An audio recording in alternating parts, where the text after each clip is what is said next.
want to get a guide.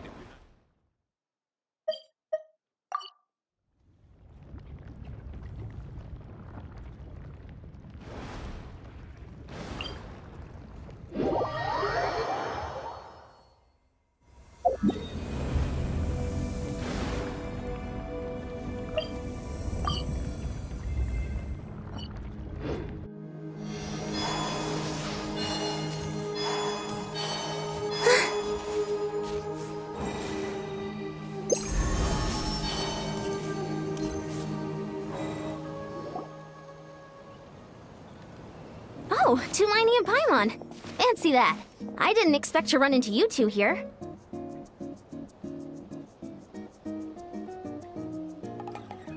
Oh, hey, Kochian-san. What are you doing here all by yourself? Just so you know, Paimon didn't come here to train. Paimon's not looking to sign up for any diet plan or bodybuilding class right now. All right, got it. But seriously, what do you take me for? Some coach from hell? I'd never force a student into something they didn't want to do. That being said, a little aerobic exercise would probably do you some good. You could take over my patrol for a while. That would count.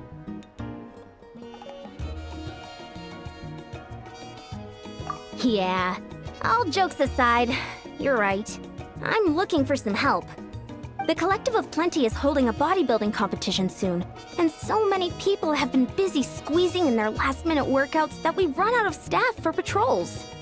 Oh, so you've stepped in to cover their work. But don't you have a last-minute workout to do too? I'm good. For one thing, I believe peak conditioning can only be achieved through consistent training over a long time span. Cramming in a workout at the last minute does next to nothing for you. But more pertinently, well, as you can probably imagine, I'm not able to compete in any of the most popular weight classes, and there's no real competition in my own weight class. Yeah, that makes sense.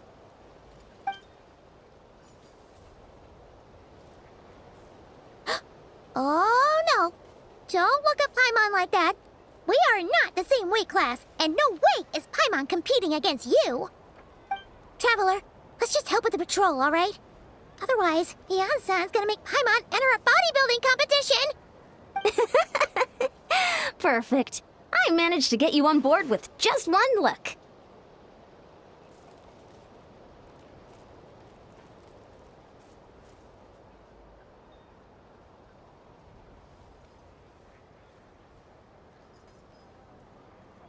Thank you both. It should be pretty routine. Just keep your eyes peeled and make sure nothing strange is going on in the area. That'll free me up to check the other section.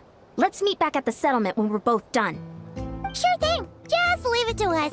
We're experts at strolling and patrolling, don't you worry.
is a cave here?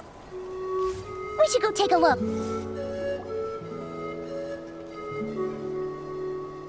Hey, there's a hilichurl here. Is it sleeping? Doesn't look very hostile. Why is it hiding away here? Ah! You woke it up! Huh? It ran away. Oh, yes, our reputation in Natlan is more fearsome than we thought. Even hilichurls don't want to mess with us now. You mean that shiny thing? Huh. Must have dropped it as it ran off. Huh. Paimon bets that hilichurl thought it was a priceless treasure. It was probably planning to hide it here for safekeeping. Until we showed up. Let Paimon take a look. Hilichurls aren't the brightest, so it might not be worth much, but still.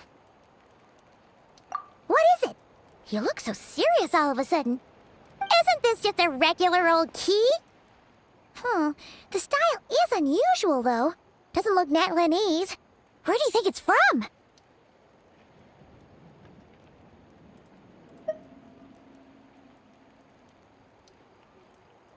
What do you mean? What hibernation chamber? What spaceship? Wait, you mean the spaceship? The one that brought you to Teyvat? So, how did that key show up here? Are you sure you didn't just drop it? Whoa! Yeah, these look identical. So, if one of them's yours, does that mean the other one is... Knew it! Huh, the keys to a spaceship! Huh, somehow that really rams home the fact that you really are an actual alien. Oh, wait, no, descender. But anyway, now we know where it came from. The question is, how did it get here? The simplest explanation is that your brother lost his key somewhere not far from here. Then that hilichurl found it and ducked into the nearest cave to hide it. If that's true, it means your brother was here recently. Yeah. Man, this is so crazy. We only agreed to help with the Anson's patrol on a whim. And now we've made this bombshell discovery and found a huge lead on your brother. Should we keep following this trail while it's hot? Or do you think we should check back in with the Anson? Ah, there you are. Looks like you went the extra mile today. Thanks for being so diligent. Oh, hey, Anson, what's up? Didn't think we'd see you again till we headed back to the settlement. We were actually just about to go meet up with you. We've made a huge discovery today. I came here to let you know that you don't need to keep patrolling anymore. The bodybuilding competition has just been canceled, so the usual squad will be resuming their normal duties. They'll be here to take over shortly. Wait, canceled? Why? What happened? The Abyss Order attacked. Huh?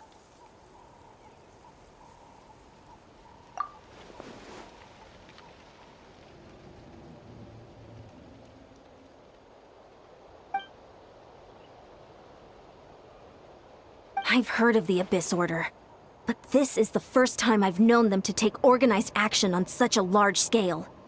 It's like they're preparing to go to war against our entire nation. One little sect versus the entire nation of war? How are they expecting to pull that off? Based on everything we've seen from them so far, they usually prefer to act in the shadows. So, what's different about it this time? What could they be after? No clue. All we know is that they've attacked our tribe, but that doesn't tell us much. Our defenses are holding strong so far, so I'm gonna head to the Stadium of the Sacred Flame and see what Mawika knows. If there is any information out there, she's the one people report to. Oh, want to come with me? I'm sure everyone will feel better knowing that the hero of Natlan is on the case. Great, then let's head over together.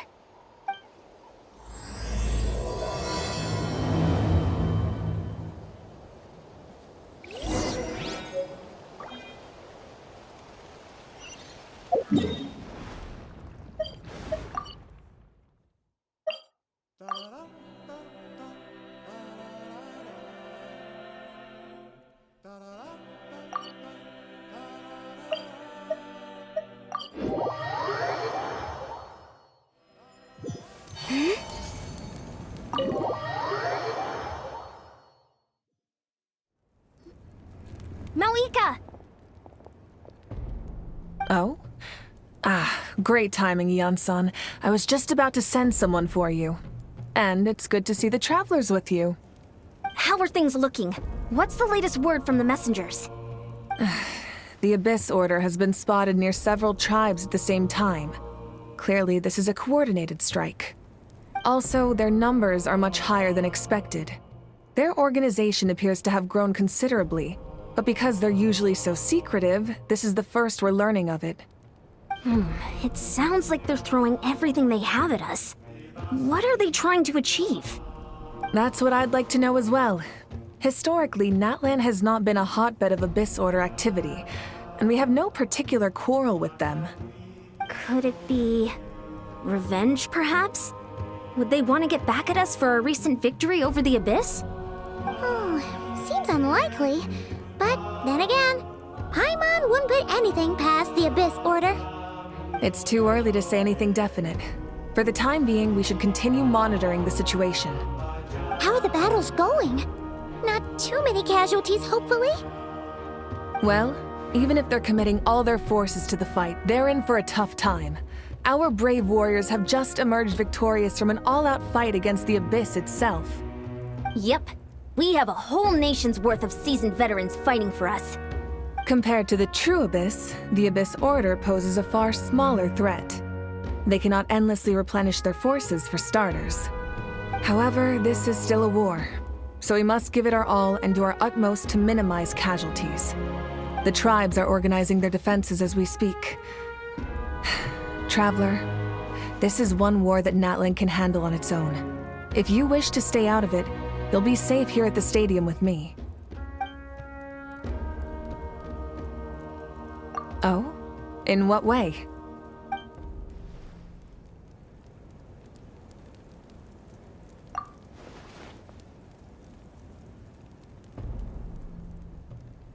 Yep, that's how it is. I see. My goodness, that is very personal indeed. If you don't mind me asking, do you have any idea what his goal could be? Safe to say, they're not exactly on the best terms at the moment. Ever since Paimon met the Traveler, she's been trying to track her brother down and get some answers. But he's been avoiding her. I see. So you two have fallen out. Huh. A pretty common occurrence between siblings.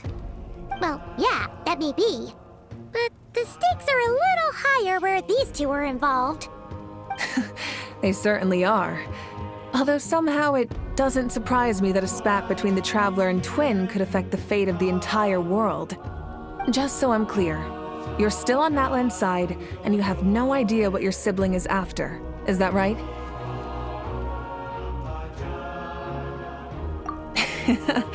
Well, that's a relief.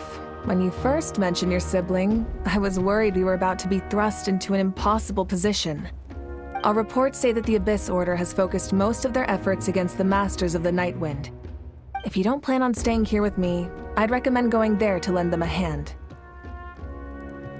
I'll join you. Right now, the Collective of Plenty isn't facing a serious threat, so we should support the other tribes. Many thanks, you two. Anything you need, send word to me right away.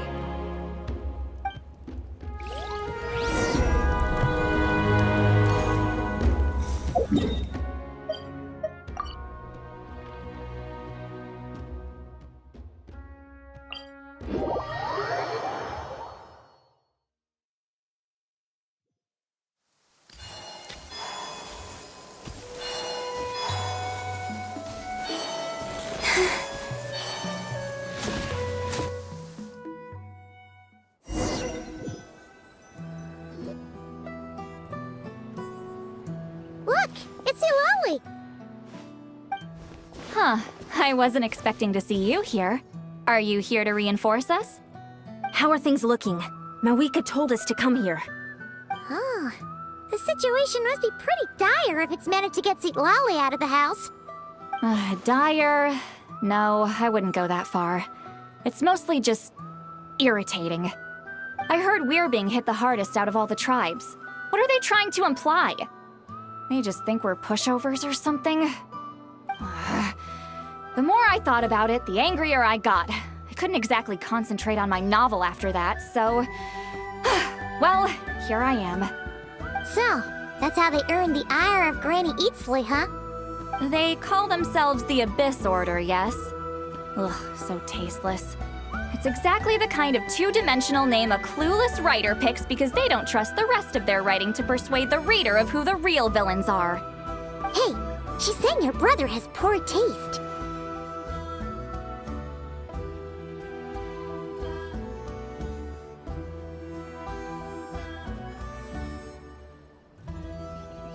Wait, what?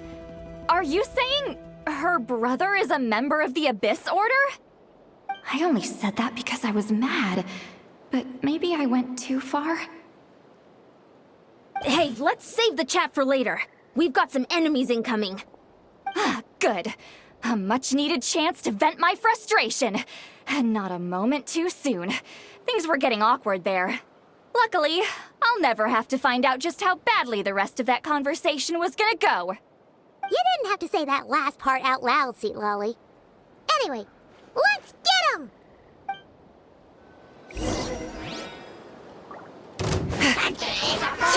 Get to work! Yeah!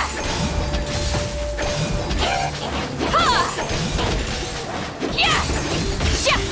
Sha!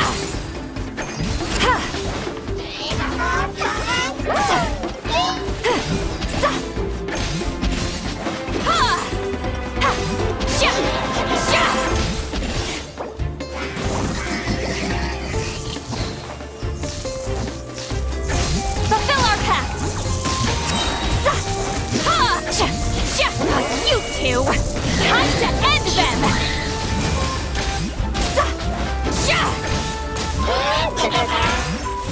Take me up! Incoming! Return to the skies! Incoming! Show no mercy!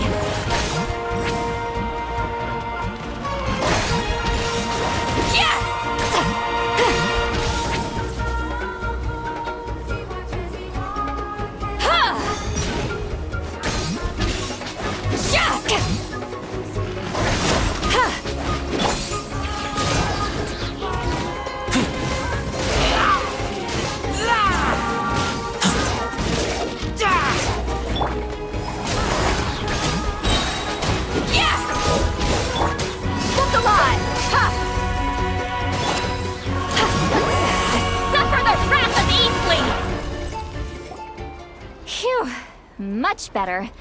That's more like it. Oh, impressive work, Granny Eatsley. If I'd known you were on the case already, I might have reconsidered whether your tribe really needed reinforcements. If anyone should be reconsidering, it's the Abyss Order. They picked the wrong target this time. Experience says that if we head in the direction they were attacking from, we should find their stronghold. Why don't we press our advantage and destroy their base? They won't know what hit them. Hey, was there a battle here just now? Need any help? The warriors from the Masters of the Nightwind are here! The battle against the Abyss is still fresh on our minds, so everyone's used to working together. Well, morale's high and everyone's here. Let's go take down that stronghold!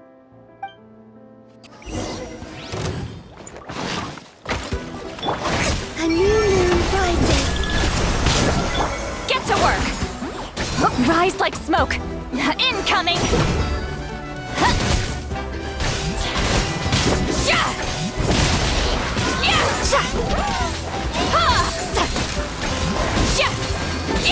Leave it all to me, as a good knight should.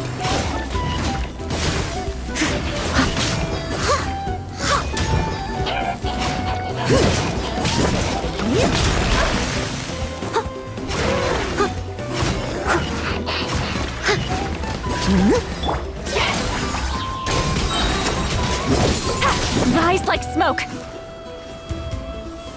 Watch out!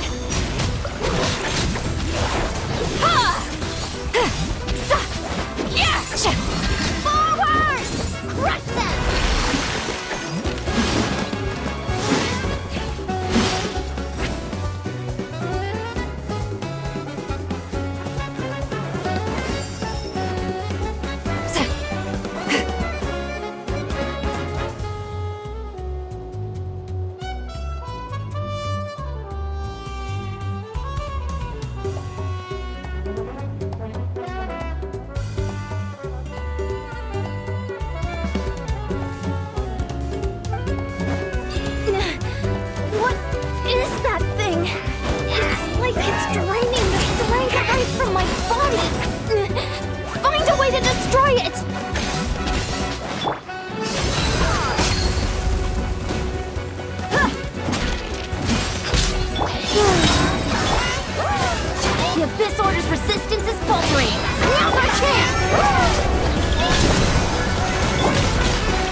Surge.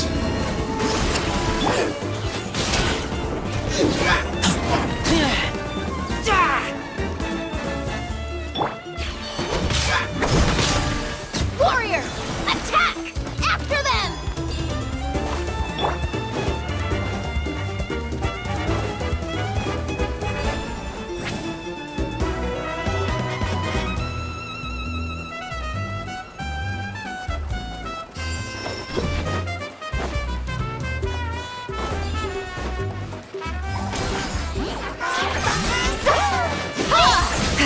Take me up!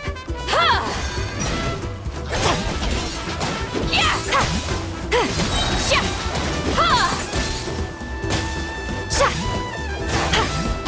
Get to work! You left me the boss here. Time to show you what happens when you mess with the Masters of the Night Wind! Resist the abyss with paying a price!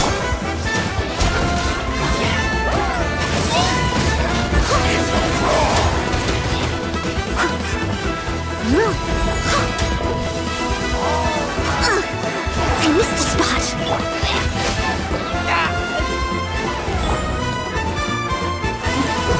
You two! Time to end them! Sha! Sha! Fulfill our pact! It's Hi! Gloves off!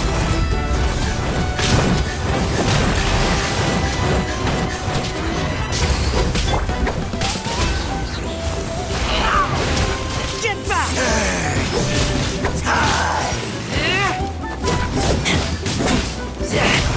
Get to work! Yeah! Incoming! the world will. This stronghold is neutralized. Good work, everyone. The Abyss Orders all bark and no bite. To be honest, this was anticlimactic. I was hoping for a personal apology at the very least. And ideally, a whole speech acknowledging the superior might of the Masters of the Night Wind. Well, whatever. I'll just have to make up for it with some extra wine at the victory feast. With the stronghold cleared, this area should be safe for the time being. But still, something tells me we can't afford to let our guard down yet. Maybe it's just me, but an enemy under siege normally defends their stronghold at all costs. The fighting gets more and more intense right till the bitter end. But this time was different. With a few exceptions, most of the enemies here gave up and fled the moment that... well, I don't know, but it seemed like they sensed something. Huh? Not sure I follow. They did a tactical retreat, that's all. It's just a different strategy. I'm not convinced. Don't forget, they're radicals who chose to wage war on an entire nation. They don't do things in half measures. It seems out of character to cut their losses and run like that. So you're saying there's more to this than meets the eye? I'm saying we don't know enough to be sure of anything at this stage. So let's stay alert and keep our defenses at the ready.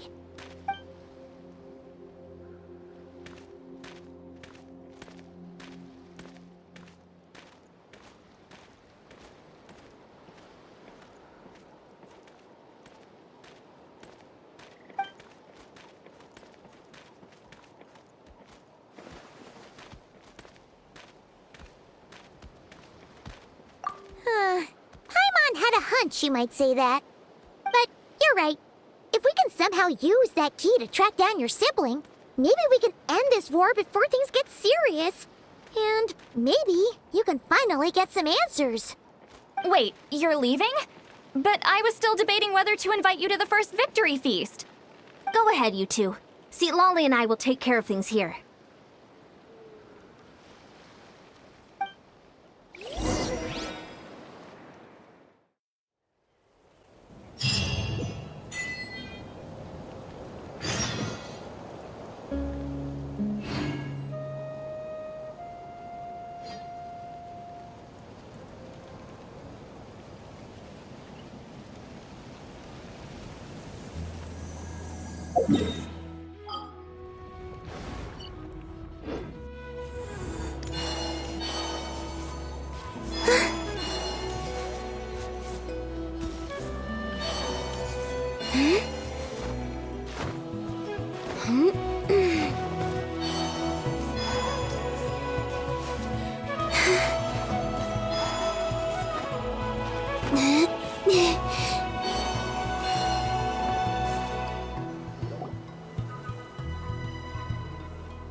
And we're back where we started. That Hilichurl probably found the key nearby, right? Let's look around for clues. There's no time to waste. The Ansan and Zitlali are waiting for us.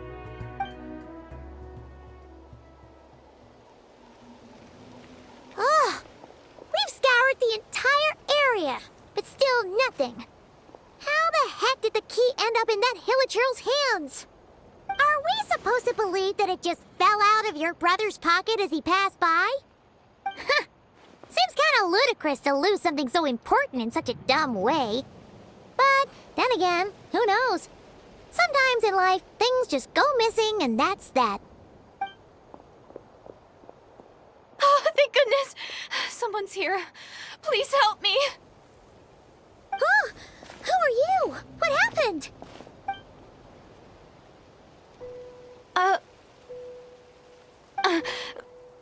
No, now isn't the time. Please, you've got to help me. I'm being chased by monsters and I can't keep running. Can you do something? Yeah, where are they? Paimon doesn't see any monsters behind you. Huh? I'm sorry, I don't quite understand. They're almost here. This really isn't the time to be joking around. We're not. We're completely serious. We don't see any monsters. But how? Ugh, there's no time. They're coming. We gotta run. What's wrong with that girl? She must be seeing things. Ugh. Oh no! It looks like something really hit her. Maybe she was right. Quick, let's see if she's okay. What's wrong? Are you hurt? What was that? The monsters! They're right there! You need to get out of here. It's too dangerous.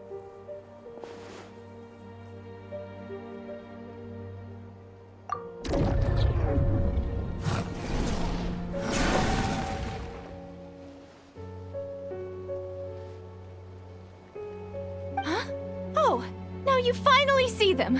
Well, it's about time. I nearly kicked the bucket just now. Great! Thank you, Savior. Savior?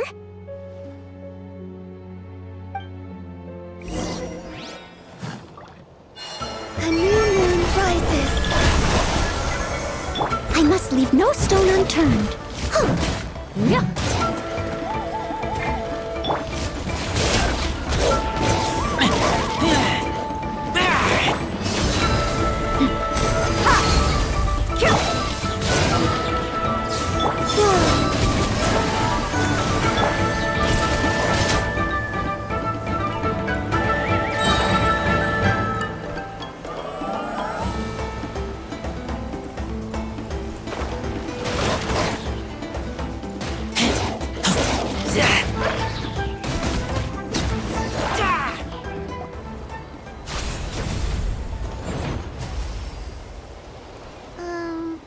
You done? Paimon still can't see anything, so she can't tell. It just looked like you were slicing at thin air. Kinda funny, actually.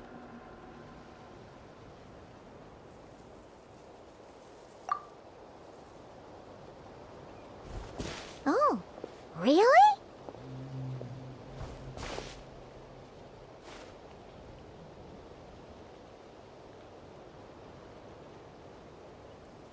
Sure.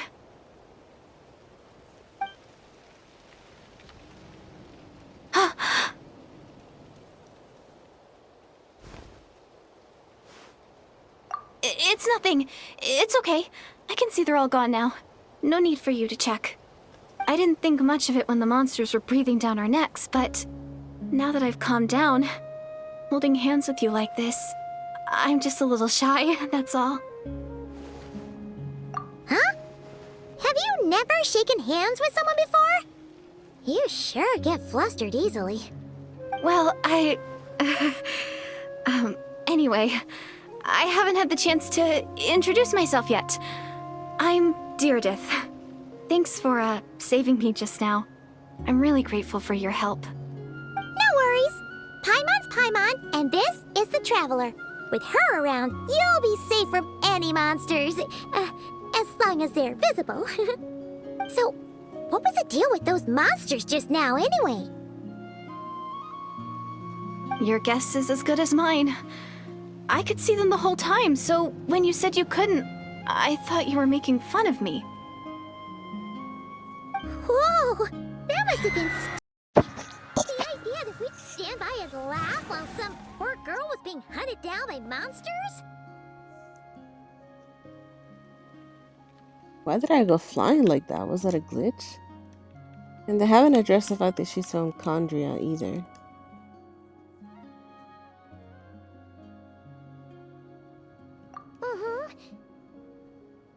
Don't worry, we aren't like that. When we say we can't see something, it's because we really can't see it. But more importantly, did the monsters hurt you? How bad is it? It's nothing serious. But I did sprain my ankle back there. I won't be doing any more running for a while. Good idea.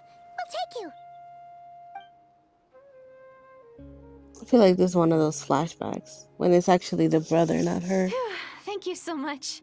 Despite getting injured, I still feel much safer with you around. I'm gonna stay here until I heal up. Don't want to risk running into any more monsters. Yeah, you already took a big enough risk coming out here all on your own. So, where are you from, Deirdre? A small village, far away from here. I walked for what seemed like forever and lost my way, so... yeah, I have no idea where I am anymore. Maybe all these trials and tribulations are part of the journey.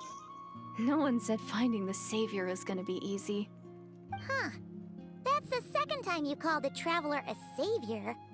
What's all that about? Oh, sorry. It just slipped out. I was caught off guard. The resemblance is so uncanny. Anyway, let me start from the beginning. There was once a sage who passed through my village. People got the sense that she was truly omniscient. The sage said that doomsday was coming. But as that day approached, a savior would reveal themselves to us. The day of disaster is almost upon us, so my grandmother begged me to leave the village and find the savior before it's too late. Doomsday? I've heard people talk about the savior since I was a kid. Growing up, it really made an impression on me. The description is practically etched into my mind. So when I saw your golden hair for the first time, it was like this image that's existed in my mind's eye all these years suddenly came to life. Everything matched. Oh, so that's why you were lost for words when you first saw her. Well, the Traveler's definitely got what it takes to be a savior, and she's already got a ton of titles, so she won't mind one extra. Actually, I don't think it's her. What? But didn't you say that everything matched? Everything except the gender. The savior was described as a young man. Oh, for goodness sake. There are gender requirements to be a savior? Really?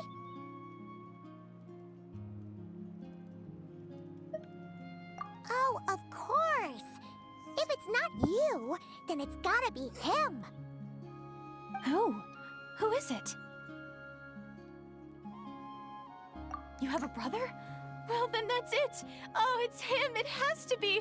Oh, thank goodness. Please, can you take me to see him? Yo, he's missing in action. Maybe, if you're lucky. It just depends if we can find him. Huh? But isn't he your brother? Sorry. Looks like Paimon steered this conversation back to the fallout between you two. It wasn't on purpose, but that's the reality, so it's hard to avoid. Okay, fair enough. But since you're looking for him anyway, why don't we team up? We might stand a better chance if we work together. Yes, everyone says that the disaster is inevitable. But the Savior will rescue us all from our pain and suffering. I've always dreamed of meeting the Savior. Do you really buy this whole doomsday thing? Seems kind of far-fetched.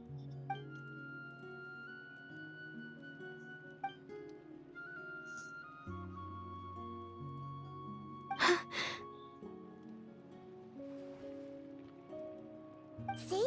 She broke eye contact. Sure sign of a guilty conscience. Time to press her for answers. What's wrong, Deirdis? Something's clearly bothering you. You want to tell us what's going through your mind? Oh, I just, how should I put it? The Traveler looks just like the savior of my dreams. And it's not every day that the savior of your dreams swoops in and saves the day in your moment of crisis. So I'm just a little overwhelmed, that's all. Get it together, 3 seconds girl. of unbroken eye contact is the limit. I don't think my mind and body can handle any more than that. What do you mean, limit? What happens after 3 seconds? I'm sorry. Please forget that I said anything. Let's just leave it there for now. Like I said, Crazy. I'm going to hide here until I feel well enough to move again. If you manage to find the savior in the meantime, please come and let me know. Thank you. Are you sure you'll be okay here on your own? Do you have enough to eat? I'll be fine. I might not be much of a fighter, but I know how to stay hidden.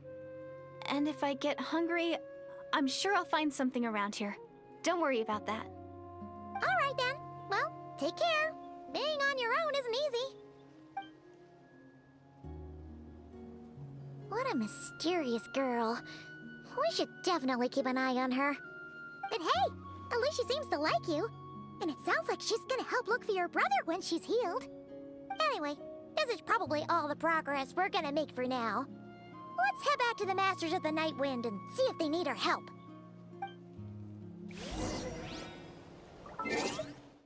I'm still at level 50.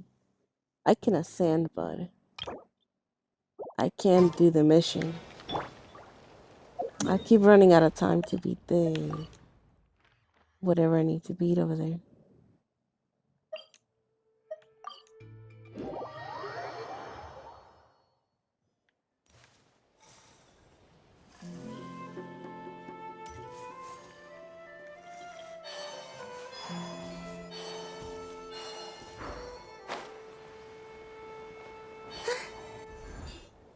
Oh, you're back!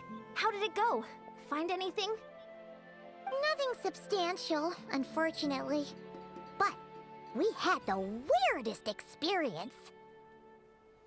So I take it that the war's still on?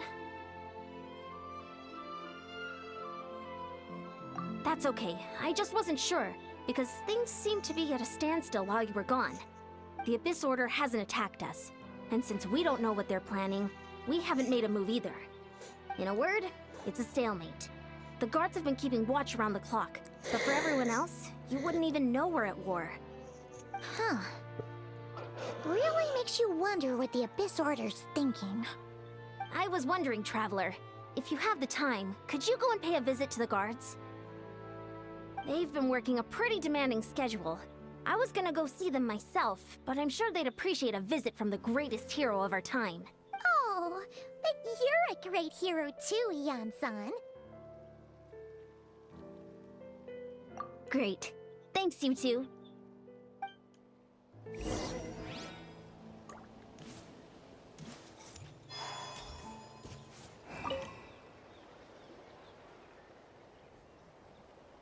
Wow, Tumaini, our hero. We've actually fought together before. You probably don't remember it, though. You do? Then it's truly an honor to serve alongside you once more. Thank you for standing guard this whole time. It's all good. Honestly, it's not been that much work. Haven't heard a peep from the enemy. Nothing that would indicate an impending attack. I've spotted a bunch of Abyss Order operatives, but they weren't acting hostile, just hanging around. There were even moments when they seemed to be meditating. At least, that's what it looked like to me. Maybe it's part of their religion or something. Out of an abundance of caution, I asked some shamans from the tribe to take a look and see if there was anything nefarious at work. But they didn't sense anything untoward. so we just put it down to religious ceremony and left them to it. Huh. Interesting. Oh well, the more time they spend meditating, the less time they spend trying to beat us to a pulp. Well, the shamans didn't raise any concerns, so how bad could it be? As far as I'm concerned, so long as they don't pose an active threat, they can do all the cult worship activities they want. Besides, as soon as everything's in place and we're ready for an all-out offensive, there'll be no match for us. Huh. Sounds like morale is pretty high. Guess there's strength and confidence in numbers. Let's keep going, Traveler.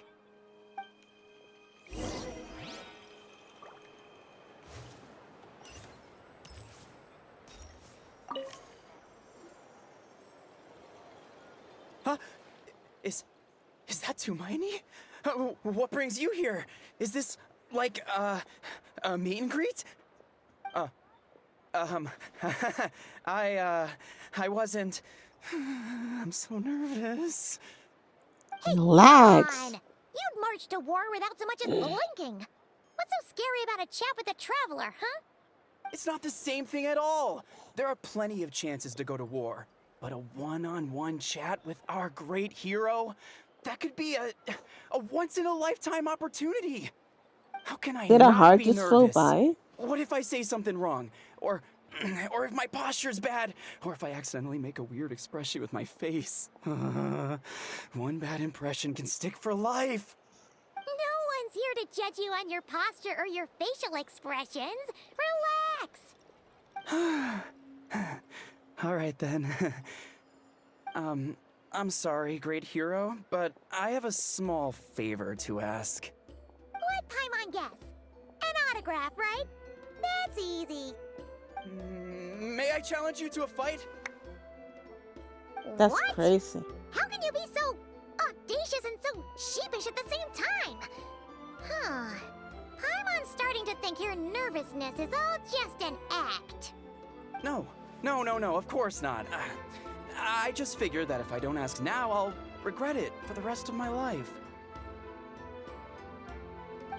But I am still on patrol, so please, Great Paimon, if you wouldn't mind taking over for me for just a few minutes? Ugh. Again with the sheepish audacity. Just pick one or the other, will you?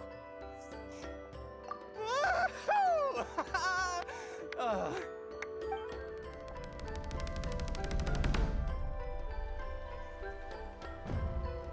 Oh, brother.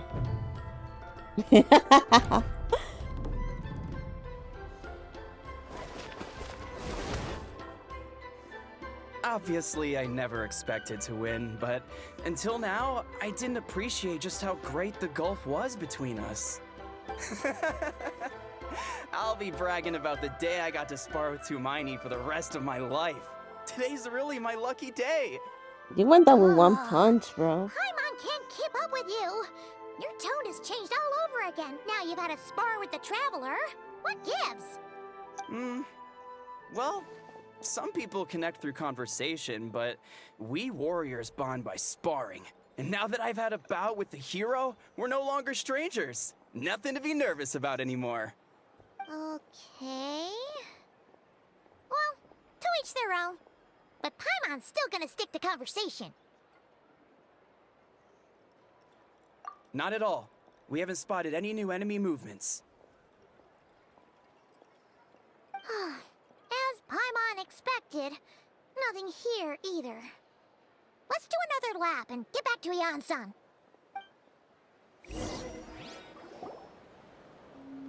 You're back. So, did the guards find anything? Nothing much, no.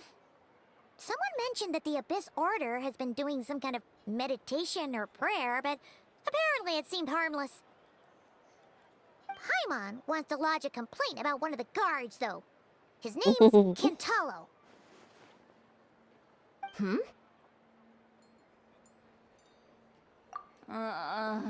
Traveler? You're back already?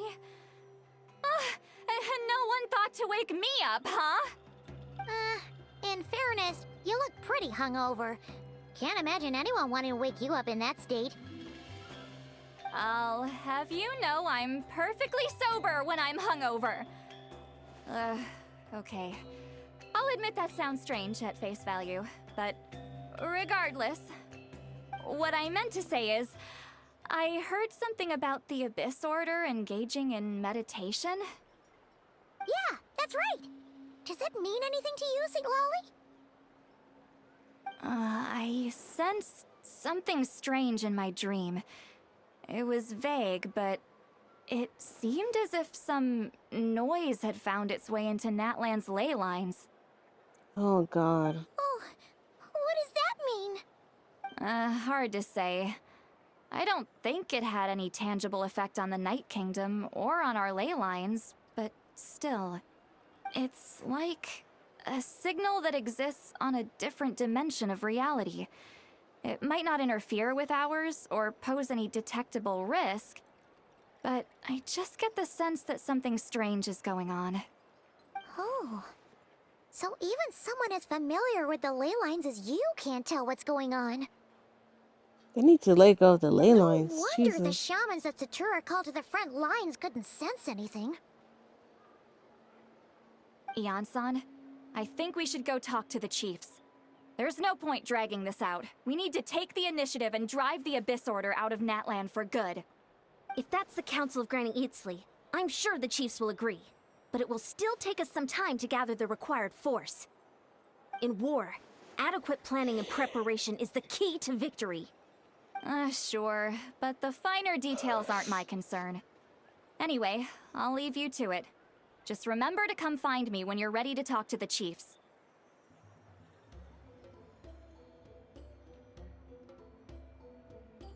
Oh? Sure, what is it?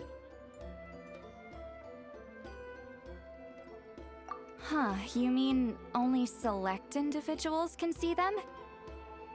Now that's a strange one. I guess they could be manifestations of a disturbed psyche? Or extreme negativity embodied in physical form? It could also be a simple case of dead monsters whose souls got stuck here somehow. Well, I say simple. Things quickly get confusing when you start looking into monster souls.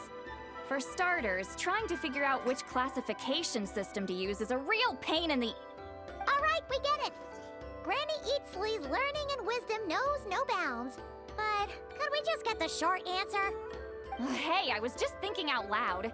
You really think I was just trying to flaunt my knowledge?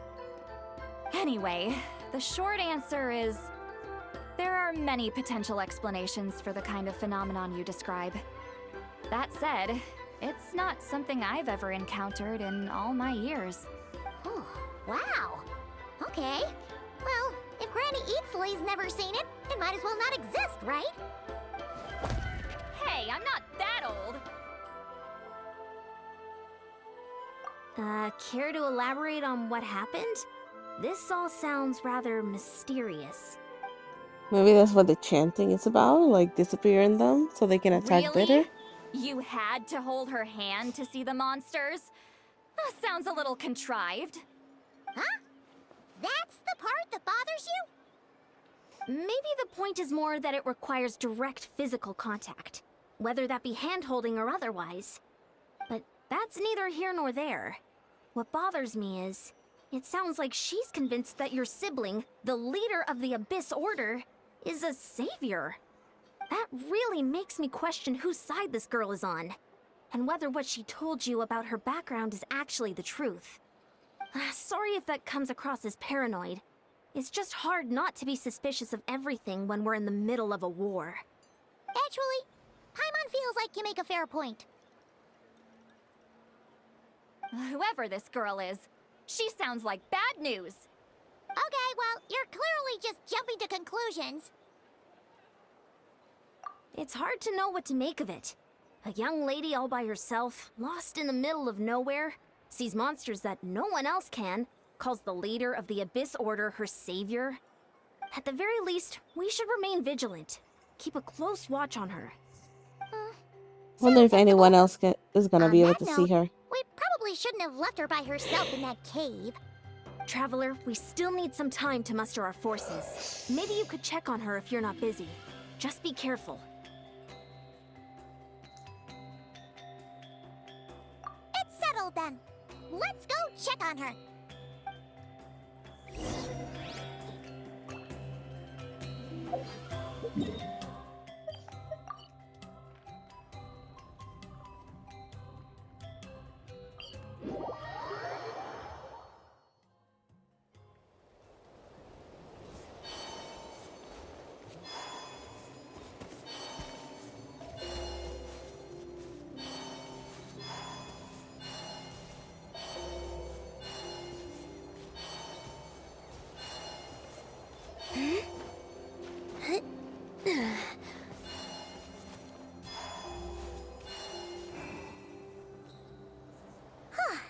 Here we are. Deirdre will still be here, right? Oh, it's so quiet though. Uh-oh. What if Yansan was right? Maybe she never intended to stay here at all.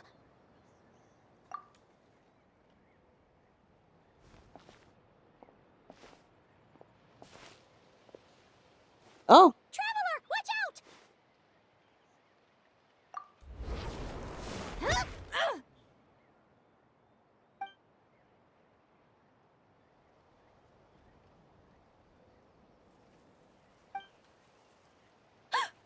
Oh, sorry.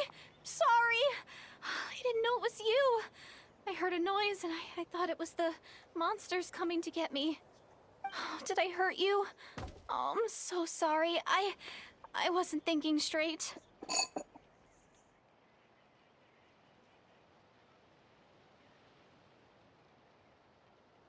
Phew.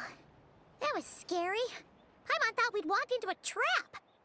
Maybe we shouldn't have sneaked in without announcing it. Then you would have known we weren't monsters.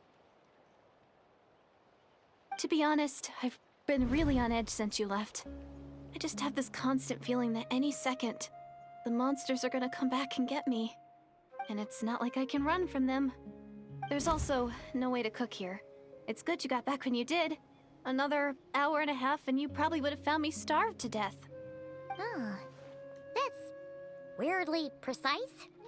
It does explain why your attack on the Traveler was so weak. Wait, if you really thought you were gonna starve or get killed by monsters, why'd you promise that you'd be okay here on your own? I just didn't want to lose face in front of my hero. She already saved my life once. That's more than enough. I just don't want to come across as a constant burden. Huh. For someone on the brink of starvation, you're pretty preoccupied with your image. What's the real reason?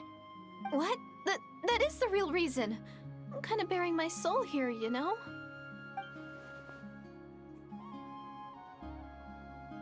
Anyway, so, could you make me some food now?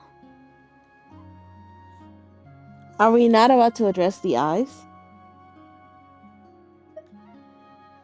Oh, Paimon's getting hungry now too. Go on then. You can join us for dinner.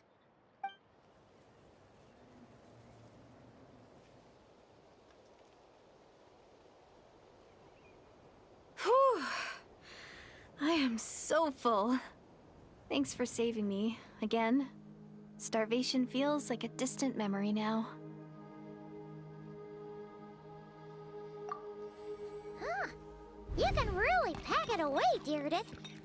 Guess that explains how you had the energy to make it this far. I tried so hard to hold back, but it looks like I still came across like a total glutton. Paimon didn't even realize how late it is. Hey, the night sky here is really pretty. Yeah, and it's all thanks to you both that I'm able to relax and enjoy it. I was cooped up in that cave the whole time you were gone. Now, I'm finally out. The air seems fresher, and the stars more beautiful than ever before. You weren't in there that long.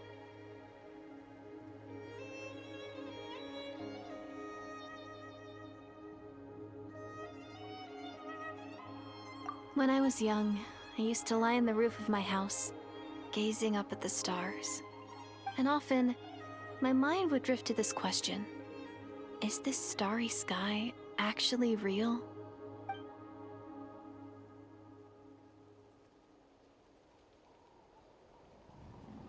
But my grandma would tell me the answer to that question doesn't really matter. Think of all the people in our village who spend their entire lives here, she'd say. To them, that little village is their whole world.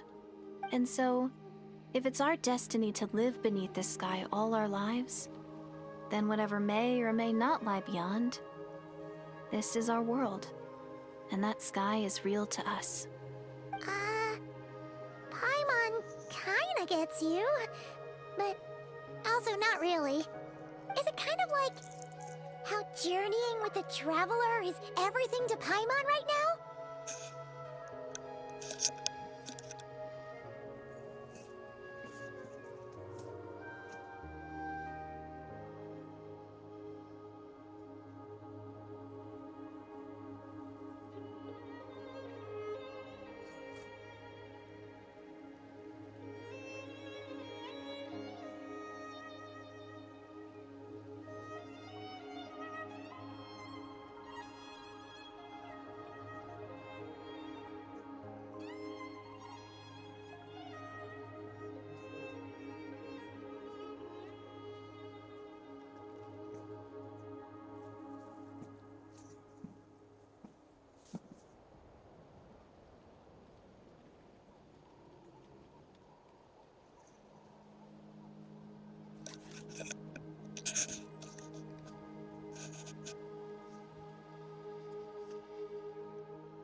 I really treasured my world for a really long time.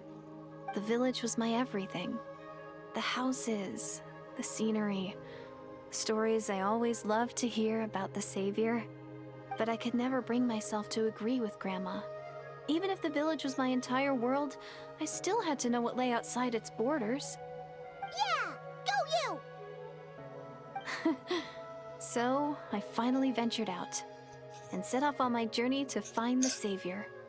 I'm going to make my world bigger, one step at a time. And I'm not going to stop until I've seen what's beyond the stars. Maybe then, I'll finally get an answer to the question I had as a child. Who knows?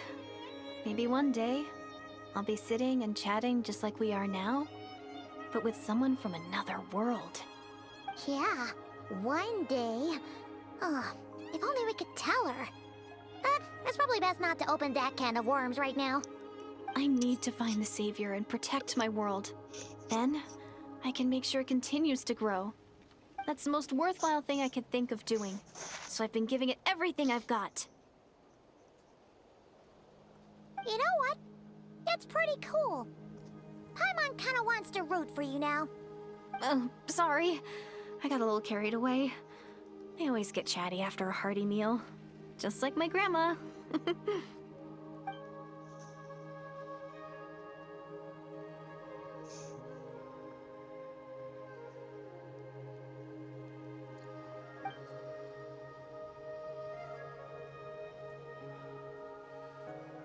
Hold on. Shh.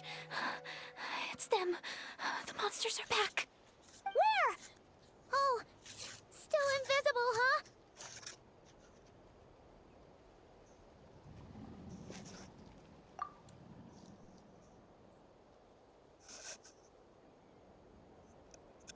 Can you see them now?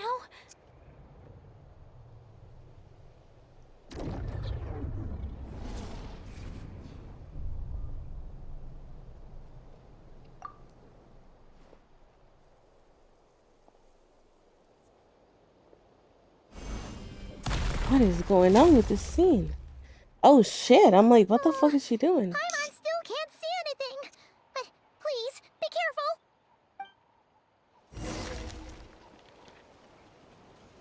Paimon, touch your hand too. Leave it all to me, as a good knight should.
beautiful made wood.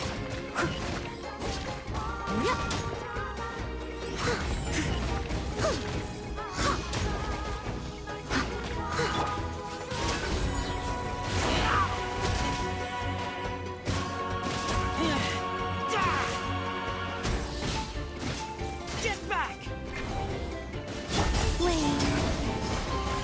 Let's get it on!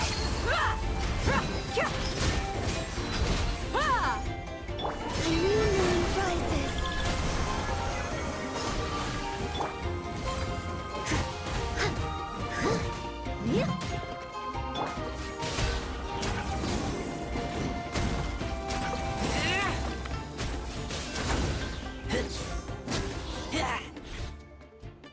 Huh?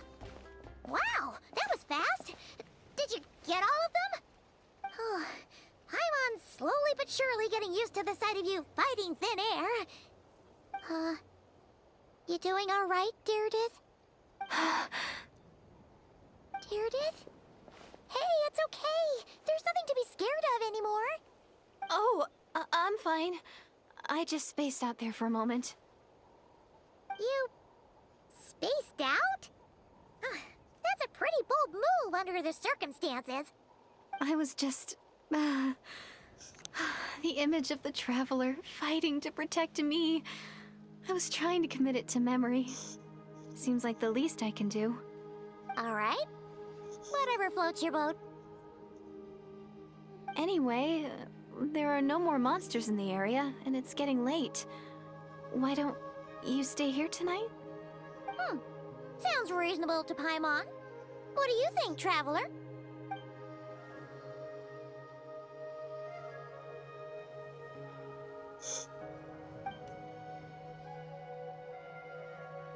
All right. Deirdith will be... Huh? Deirdith? Why are you going in alone?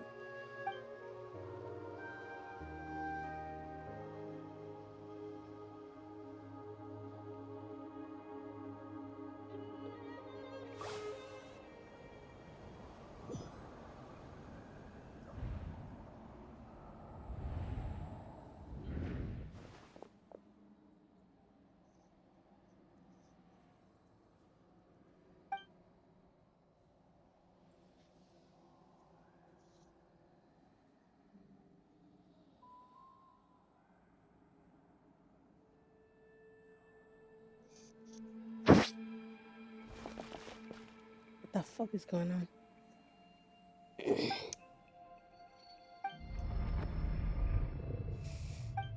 That's the same flower that she has on her hair. The other girl.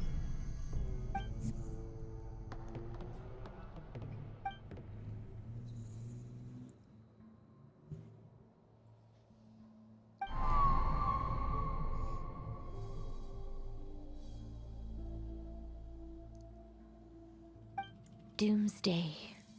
A fitting name indeed.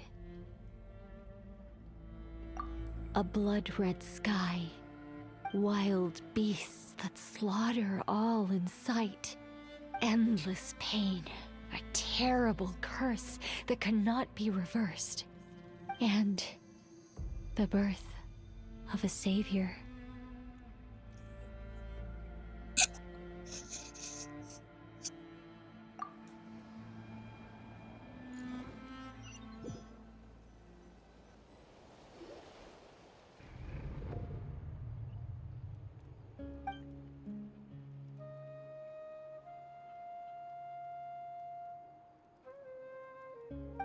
You're awake. I'm sorry. I didn't mean to,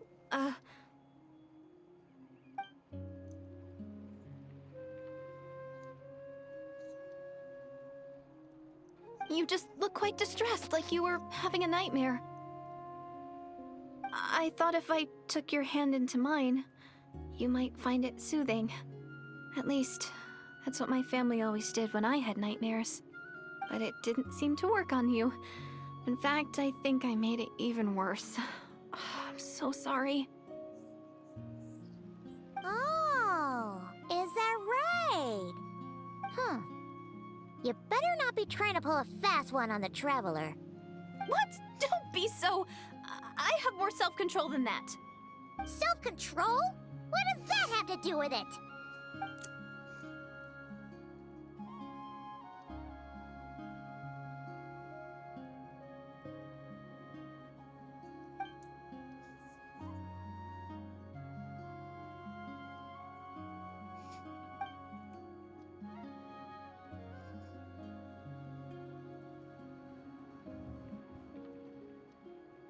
Ugh. No way is Paimon getting back to sleep after this. You go ahead. But for the rest of the night, Paimon is staying up to keep an eye on this young lady. Aw. Do I really seem that shady to you?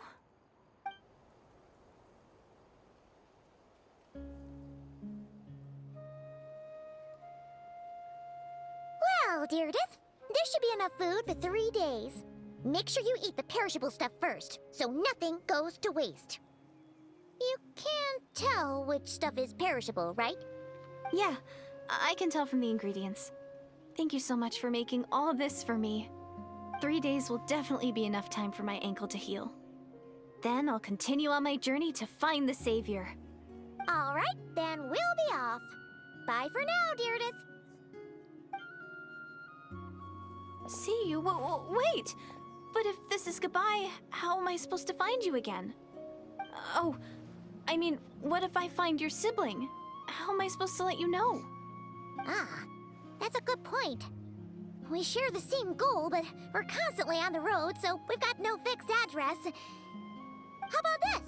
When the time comes, you can just write a letter to Mawika. She'll be able to find us for sure. Mawika? Who's Mawika?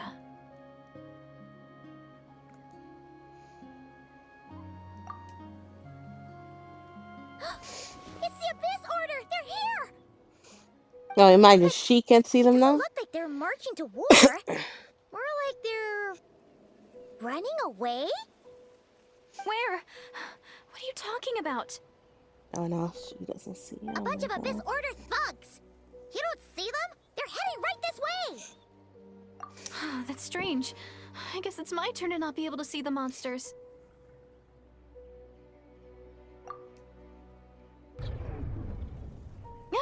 You're right. I see them now.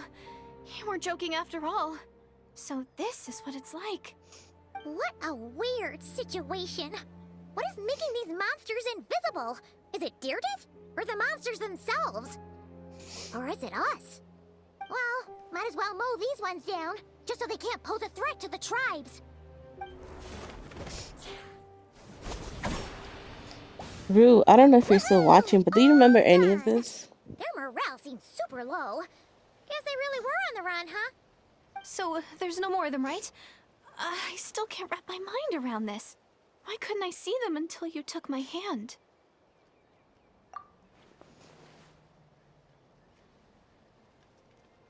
So, any ideas on why those monsters might have been running away? Maybe something went down on the front line. Oh, Paimon's getting a little worried about Eon-san and the others. Let's head back to the Masters of the Night Wind right away. We gotta go. Bye for now, Deirdre. See ya, and please take care.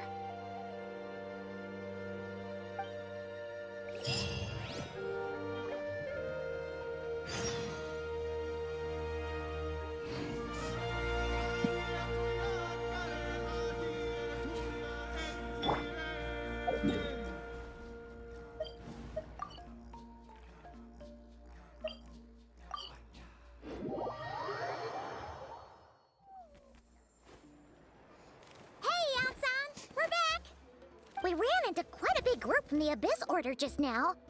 Has something happened at the front?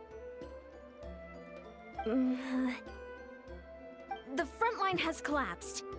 Huh? But how? No, relax. Their front line has collapsed, not ours. Oh, feels like you could have phrased that more clearly at the start. But this is good news, right? Why'd you still look so serious? No, we're still mustering troops, nowhere near ready to go on the offensive. So at first, I was also confused about what exactly happened out there. But just now, I got the full story from a guard who was on the scene. He watched the enemy lines crumble in real time. What did he see? One person. Just a single individual. They stormed the enemy lines and attacked with a vengeance, cutting them down like paper dolls. They wielded an unknown power and fought with a sword style that no one recognized. The guard who relayed this to me said that before he even had time to react, the enemy was decimated. Is it Dean? I'm only recounting what I heard, and I'm sure the guard in question must be exaggerating to some extent. But still, we have to identify this person. And assuming they're a neutral party, we'll need to figure out how to engage with them. Clearly they're a force to be reckoned with, so we don't want to come across as too weak or too hostile. It's quite a diplomatic conundrum. You don't need to sweat it, Ian-san. From your description, we're already pretty confident that we know this person. Honestly, with the Abyss Order acting out so publicly, it's about time he showed up. Dainsleif! Oh, this is gonna be another heartbreaking scene then. When he's involved, we always get the juiciest, like, details about the Abyss and everything that's going on. What is the mission? Wait for Dinklage to show. Of course, like Batman, we just need to wait for him.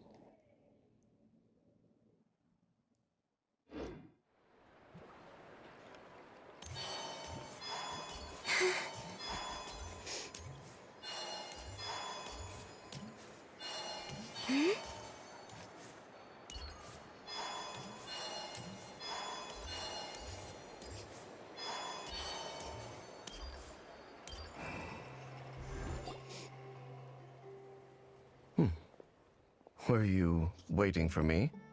Obviously. It's been a while, Dane. And yeah, after we heard what went down, we figured you'd shown up. You caused quite a stir, you know. Oh, this is a friend of ours from Natlan. Her name's Ian-san. She insisted on coming here to thank you in person. It is my honor, Mr. Dainsleif. Thank you for breaking the stalemate in our war against the Abyss Order. Natlan is fortunate to share a common enemy with such a mighty warrior as yourself. Oh, no need to thank me. I hunt the Abyss Order for my own reasons. Please don't mind him, Ian-san. He always talks like that, but he's a pretty nice guy deep down. It's quite all right. Uezo Janssen respects those of great power. It's quite clear that he meant no offense, and I am still delighted to make his acquaintance. Anyway, since you're old friends, I'll leave you to catch up for now. Take your time. Sure thing. You probably have plenty of other stuff to do anyway, right? Since this war isn't exactly over. See you later, Ian-san!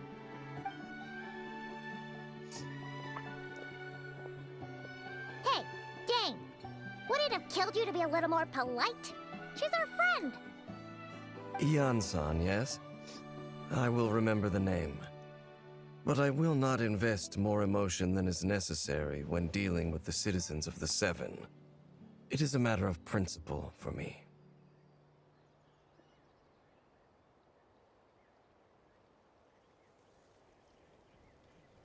Ugh, so stubborn. But whatever. So anyway, Dane, do you have any new info about the Abyss Order for us? Any idea what they're trying to achieve with this war, for example? Never before have I seen the Abyss Order take action on such a large scale. Taken at face value, it seems highly illogical. In a war with the Natlanese, the odds are stacked firmly against them. They surely cannot be unaware of this. Their true goal must be a deeper one. We thought so too. But it sounds like you're no closer to learning what that goal is than we are. I've been on the case for some time. Even captured and interrogated several Abyss Order members. Yet still, I am none the wiser. I can only assume they have gone to great lengths to keep their real operations a secret. I have a bad feeling about this. The Abyss Order is wasting a lot of its forces attacking Natlan. So whatever they stand to gain must hold enormous value to them. What do you think we should do? Since we lack actionable intelligence, for now we might as well continue to focus on the fighting. Leave them to their secret plots. If they're so willing to sacrifice manpower for it, I intend to make that sacrifice greater and more painful than they ever could have anticipated. If we use this opportunity correctly, I believe we can eliminate the vast majority of the Abyss Order's forces. They'll never be able to mount such a large campaign ever again. That outcome is well worth our time. That's right. The ideal scenario would be to destroy them before they can reach their goal. Paimon gets it. Nothing in the world can satisfy you like making mincemeat out of the Abyss Order, right? Right. Wow. Okay. A rare, candid response from Dane.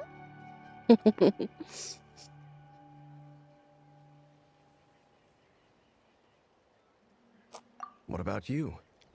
Any news to share from your end? Well, Yes. actually, we found her brother's hibernation chamber key near the Collective of Plenty. He must have lost it. So he's here in person. Unsurprising, given the scale of this operation. Oh, and there's more! After finding the key, we also ran into this weird girl. She kept seeing monsters that we couldn't see, and then, this other time, we saw a load of monsters, but she couldn't. She also said she was on a journey to find the Savior. Her description of this Savior matched the Traveler pretty closely, so we figured it's probably her brother. Hold on. That girl called him the Savior. Yeah, that's right. Is something the matter, Dane? The last time I heard that term was before the Cataclysm. And not just that. It referred to your brother then, too. But who would still believe in the myth of the Savior when the Cataclysm has already taken place? It makes no sense.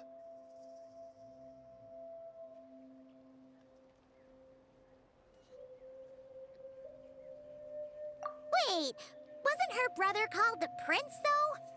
Where did this Savior thing come from? Well, when he was first granted the title of Prince, the Vinster King and the entire court of Khaenri'ah set about loudly proclaiming the might that he would bring to the nation. They made it sound as if, with him there, all pain and suffering would be washed away, and the future of Khaenri'ah would be brighter than anyone could imagine. The Savior was the celebratory title given to the prince by those who believed this rhetoric. Of course, you know how that story ended. In hindsight, the cruel irony is glaring. All that title really stood for was the Vinster King's lust for power. Huh. Sounds like the people of Khaenri'ah really believed in him.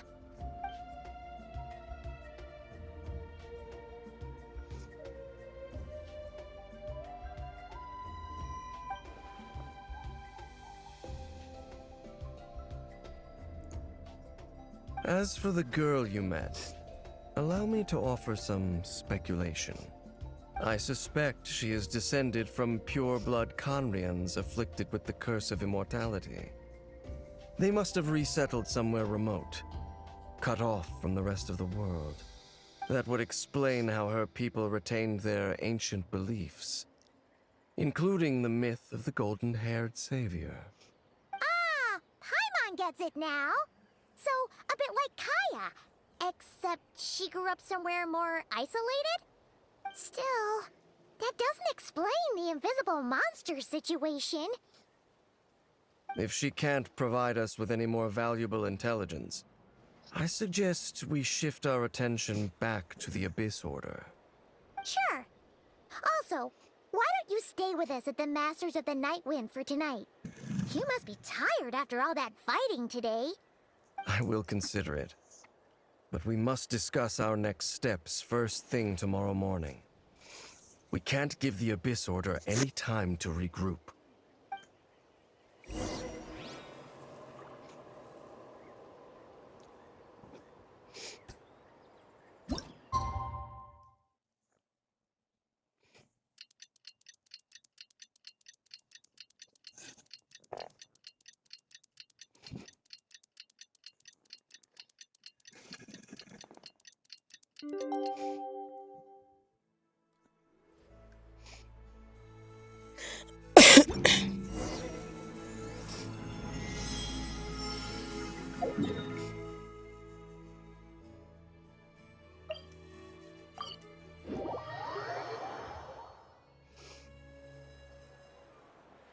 No, we can't give them that much time. Is that Dane and Yan-san discussing strategy together? Huh. Looks like they're getting What a along just sight to fine. behold.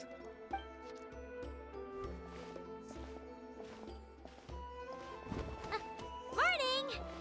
What are you guys talking about? Ah, you're here. I have some good news to share with you. We just got word from the Scions of the Canopy. Their intelligence has reported that they've discovered the Abyss Order's headquarters in Natlan. After their front lines dissolved, the bulk of their forces fell back to that area. It's also where their central command is located. The location?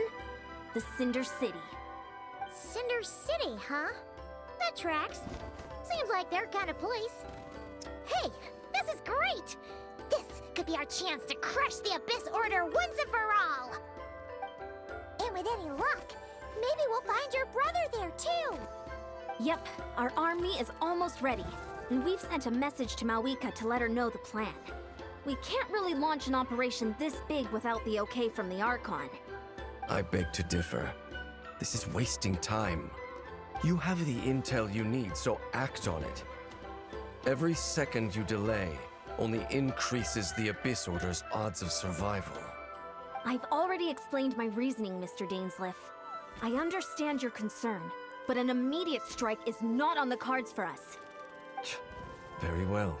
Then I will go there alone. Thank you for the intel, Yan-san. You're gonna go on your own? Come on, be sensible. Just wait a tiny bit longer, and you'll have a whole army going with you. It's all right.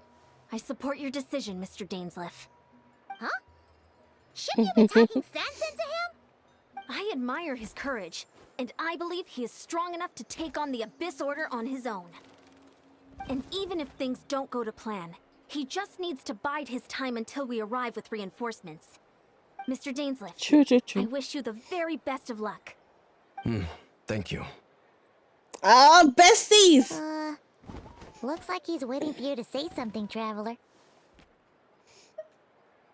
Oh, for a second there, Paimon actually thought he was gonna brave it alone. And then he called his own bluff.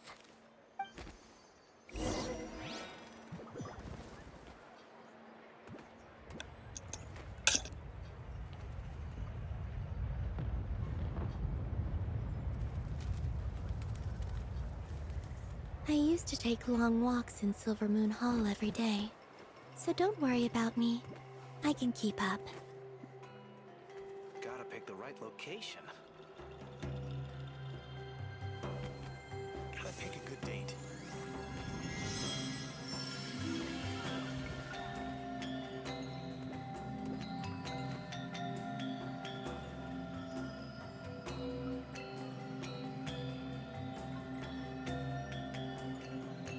Gotta pick the right location.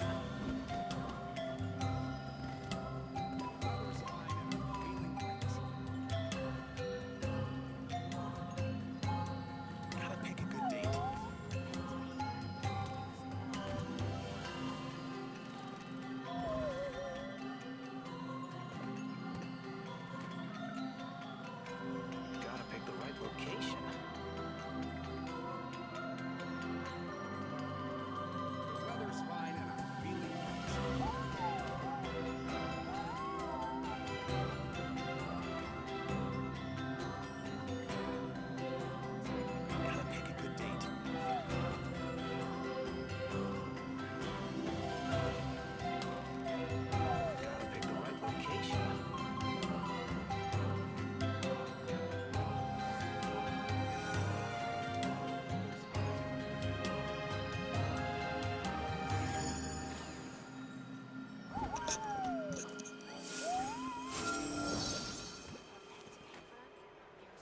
Pick a good date.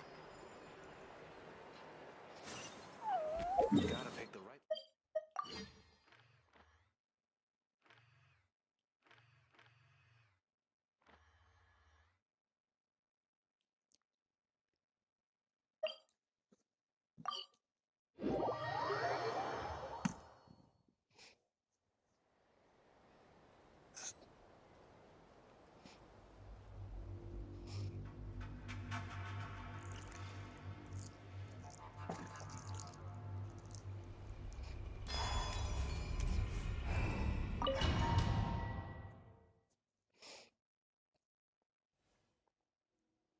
Is this the place? The Abyss Order's hideout in Natlan? All these years, the Abyss Order has managed to either stay hidden or fiercely defend their position. This may be the first chance I've ever had to finally make a serious dent in their forces. Once the fighting starts, I can't promise I'll be able to have your back at a moment's notice. But if you run into any Abyss-powered mechanisms, feel free to leave them to me. I'll take care of them when I can. It's been so long since we fought with Dane side by side. Paimon's confident we can clear this place out long before Eon-san arrives. And if you get to meet your brother again, even better. Let's go!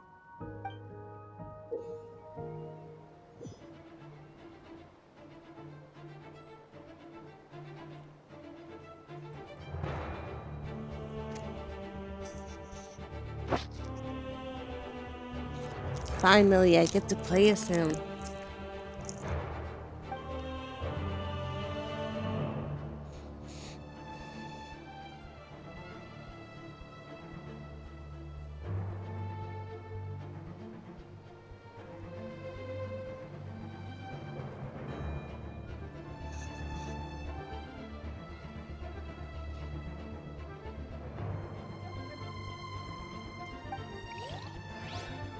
Would you like to go moon gazing? You can sit in my rocking chair and admire the view. Or we could go to the moon and gaze. Oh, I just summoned him and that's Whatever it? you prefer. Oh, get the fuck out of here, bro. I thought I could actually play as him.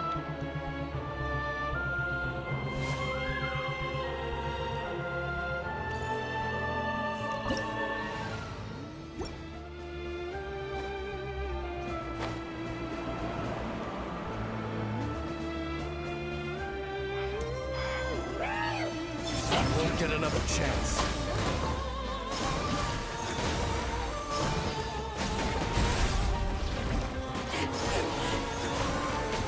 Steady as stone.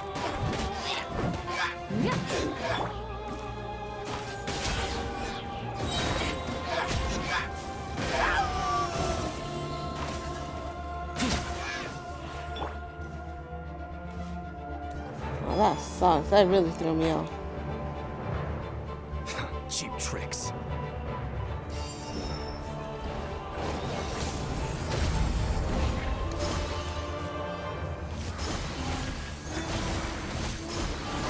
I didn't even see him in action. A moonlit night for all.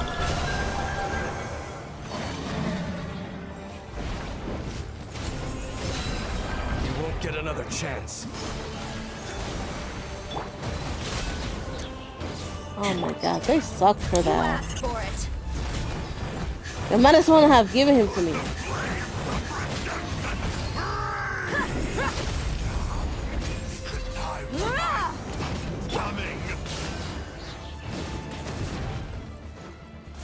Damn, brother.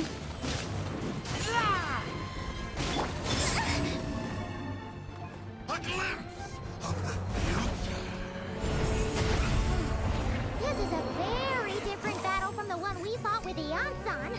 No one's backing down. Given the construction of their headquarters and the tactics they're using, I suspect they never intended to survive this battle in the first place. Suits me. You won't get another chance. Someone needs assistance. By holy proclamation, the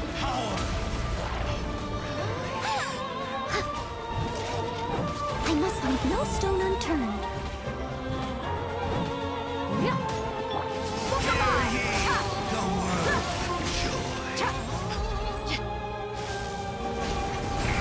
Door is opened unto you.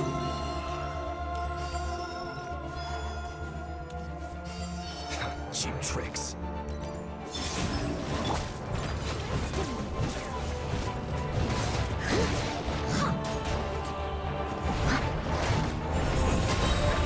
As a dutiful maid would.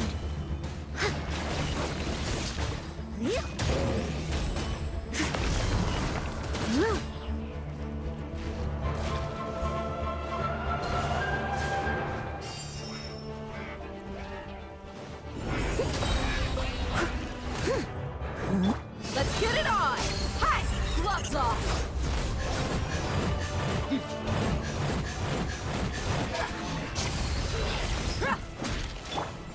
Dainsleif, the relentless specter that haunts us. The abyss is all present. To flee is futile. To resist it, vain.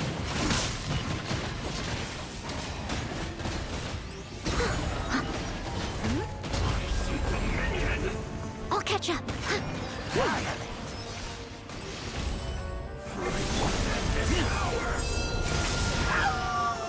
Get back!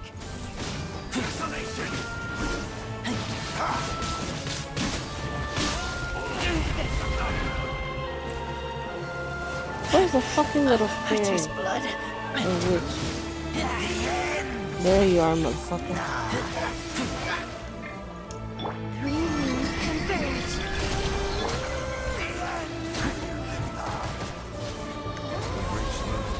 Still no trace of your brother.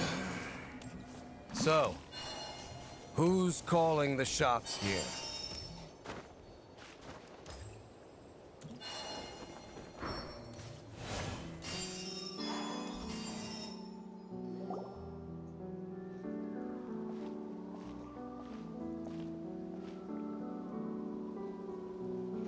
Twilight Sword Dainsleif. Is this really what you want? It is indeed. I will take every opportunity to hunt you down to the last man. So where's the Traveler's brother then? Or is this guy supposed to be in charge here? So, this is a hunt to you. I must say I pity you, Dainsleif. The death you dole out so readily to others is a luxury you yourself cannot enjoy. But today, that is the least of your worries. Do you realize that all your years of pursuing us are being rendered utterly meaningless, even as we speak? Your riddles tire me. The overwhelming advantage is ours, at least for the moment. You know what that means for you. I'd like to see what makes you believe you've already won.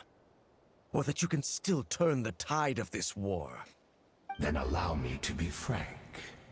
As far as we are concerned, our prince has already won by other means. And I do not merely mean this battle. No. His Highness has achieved something far greater. For today, the Abyss Order's greatest wish has finally been fulfilled. Our Highness quietly infiltrated the Night Kingdom to exploit that realm's past experience with ley line reconstruction. And then used the Loom of Fate to reweave the ley lines of Khaenri'ah. What? He used the Loom of Fate?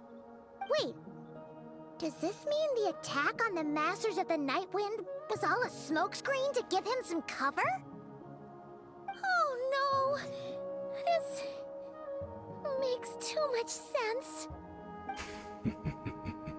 Correct.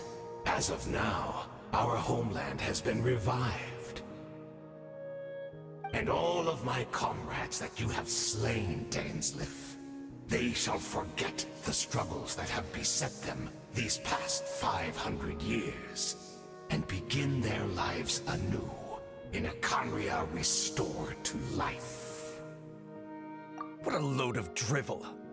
Your falsehoods are riddled with flaws. My ears tire of your tedium. Right! You still need a few steps after that, such as finding a place to host the ley lines you just re-wove. Plus, if it was really so easy, Moika and the captain would have had a way easier time during the war. True. I have one simple question. If Khaenri'ah has indeed been revived, as you claim, then where is it? Oh, you poor fools. Clinging to delusions, even after the truth has been plainly revealed to you. Think back on the past few days. Have you truly not noticed anything amiss since the start of the war?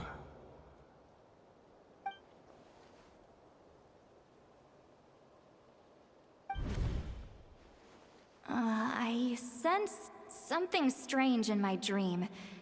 It was vague, but it seemed as if some noise had found its way into Natlan's ley lines. Oh, what does that mean? Hard to say. I don't think it had any tangible effect on the Night Kingdom or on our ley lines, but still. It's like a signal that exists on a different dimension of reality. It might not interfere with ours or pose any detectable risk, but I just get the sense that something strange is going on.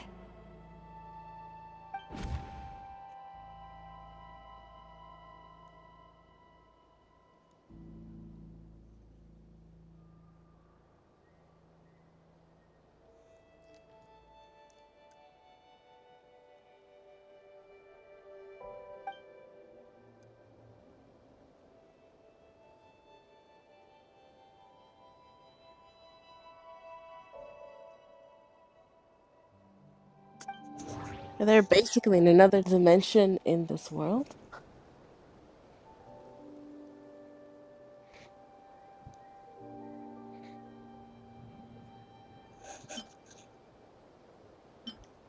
I couldn't see the monsters that Deirdre could see, and she couldn't see the ones I could.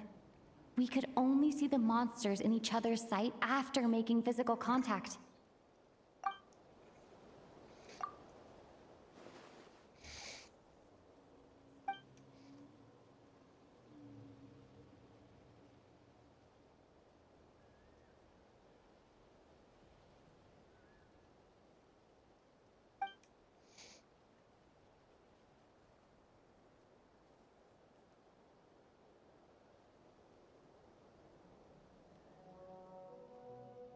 Whatever may be going through your mind right now, do not trust it. I urge you not to believe his lies. The notion that Khaenri'ah has been revived is preposterous. Unless I see it with my own eyes, I refuse to entertain it.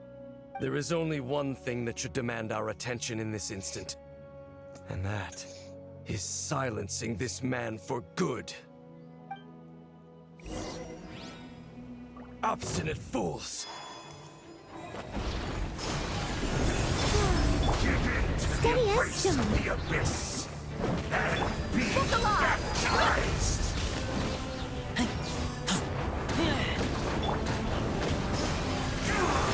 Do you still not understand? You battle in vain. The Abyss Order's mission has been fulfilled. That's it, mate. My body is failing me. I will not bring shame to the name of the Abyss!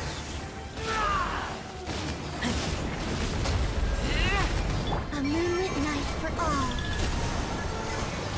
Leave it all to me. Time to clean up. Do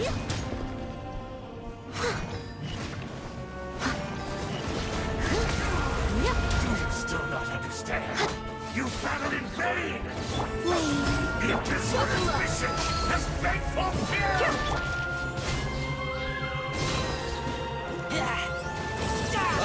this!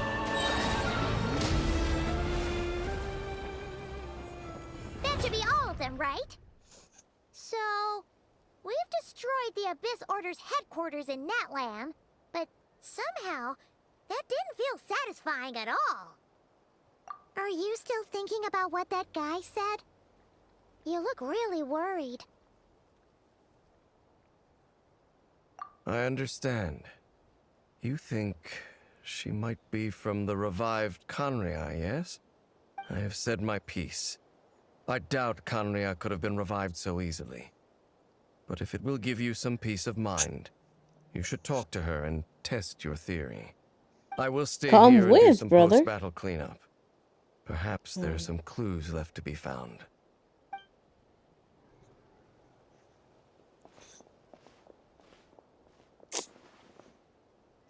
Is he lying to us? Oh. Are you about to get possessed? I thought your voice and attitude seemed familiar. My mistake. I should have made sure you were dead earlier. The curse of immortality has struck you too then, Hayden. 500 years on, and you still refuse to address me as master. Don't forget, Dainsleif. You may be the renowned Twilight Sword, while my arm has grown too feeble to swing a blade. But I taught you everything you know about wielding a blade. Ha! Your arrogance and malice cost you all of my respect long ago. Be that as it may, under the circumstances, I see no further reason for us to fight. The curse of immortality means neither of us has a way to completely destroy the other. Speak for yourself. I intend to kill you 100 times over.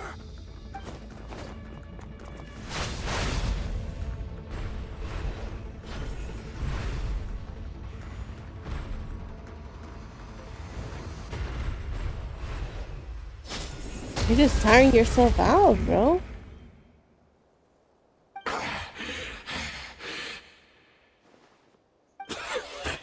Have you finally had enough?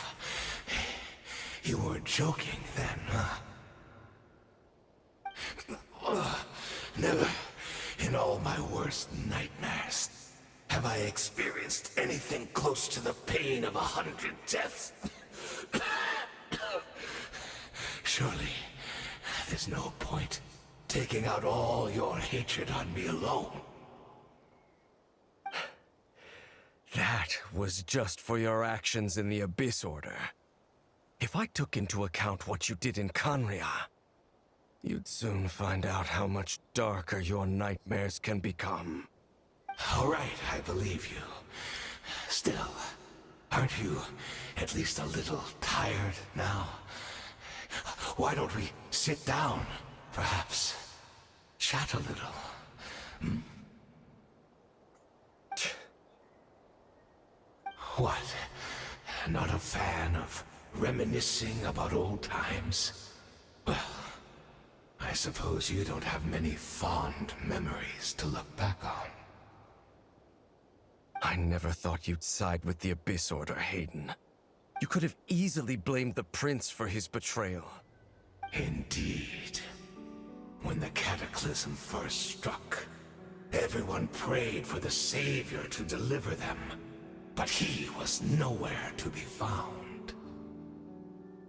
Yes, we knew that the great abyssal power within him had been divided up. Yet we still despaired at his choice to leave us. Still, I believe that everything he's doing now, including his regret over what happened, comes from a genuine place in his heart. And besides, who else can we place our faith in? We are proud Khaenri'ahns, are we not? I mean, we can hardly turn to the gods. I suppose you have changed a lot over the past 500 years. Otherwise, I'd have never expected you to forgive him. Had you been so generous during your time at the Knight Academy as my instructor in Black Serpent blade work, I might not have come to loathe you so much. Is that so? All my good deeds were clearly in the spirit of the Academy's code of chivalry. Yet I received corporal punishment for being restless and brash. And as much as it pains me to bring up his name, even my co-student, Sir Taloji, was prosecuted for following the spirit of knighthood. He even lost limbs over it. There's little point in discussing it now, of course. But all of this was your doing, wasn't it, Hayden? You wore a mask of benevolence as you viciously suppressed the next generation of knights, all to bolster your own position and reputation. What? Too cowardly to admit it? Oh, I'm sorry, Dainsleif. I would apologize to you for those actions, truly. But the fact is, I honestly can't remember them anymore. Look at me. Look at what has become of me. Only by the Abyss's grace have I managed to maintain this physical form. But as for the rest, memories, spirit, emotions, personality, they have long become eroded, fragmented beyond recognition. Even if mine was a past steeped in sin or in shame I once longed to hide, I would wish to remember it. Without my history, I fear I will become another person entirely. I would like to apologize for any misdeeds that are mine. So please, tell me everything. Tell me about the Khaenri'ah we once called home. So you can't remember anything, wonder but your you're fighting this personality hard. Struck me as different. Memories are indeed a crucial part of a person's identity. So, the Khaenri'ah we once called home.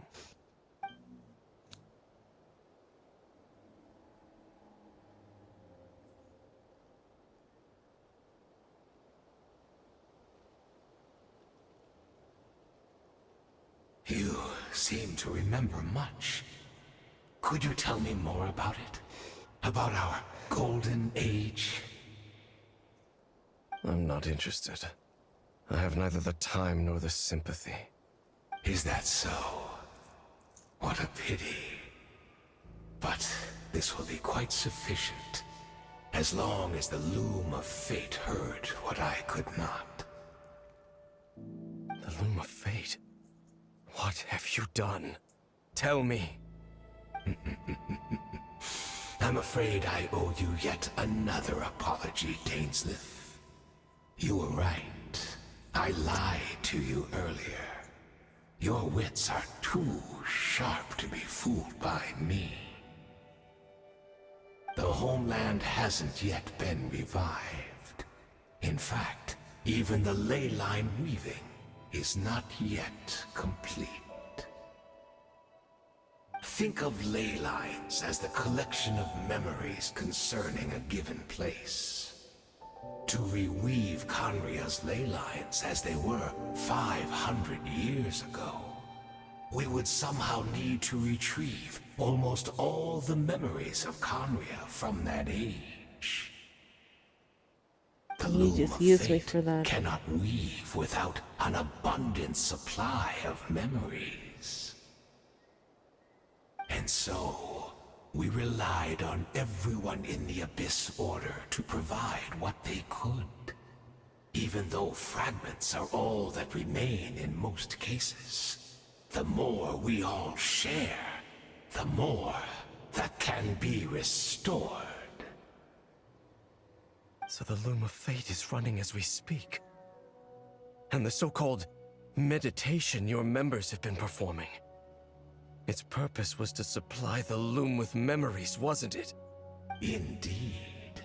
We, a people in exile, stranded 500 years in the future, will weave our homeland anew and bring the nation of our dreams back into the real world. Ah, what a glorious undertaking! What a shame it had to take this long. After 500 years, most of our memories have faded, and a world woven from broken memories shall itself be broken.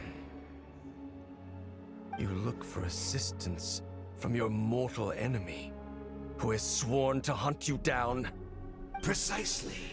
For you possess a ring left to you by your elder brother, which continuously resets your body's condition.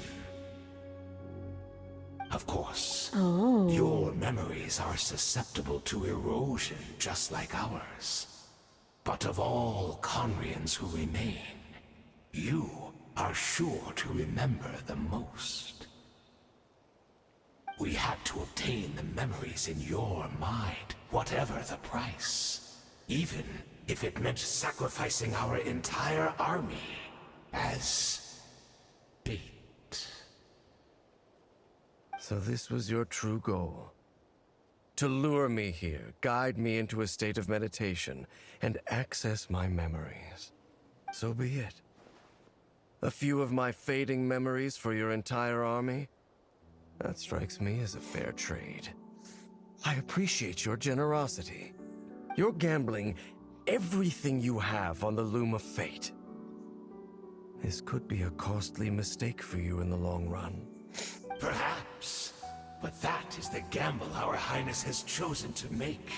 And thanks to you, the Loom of Fate has now finished weaving the ley lines.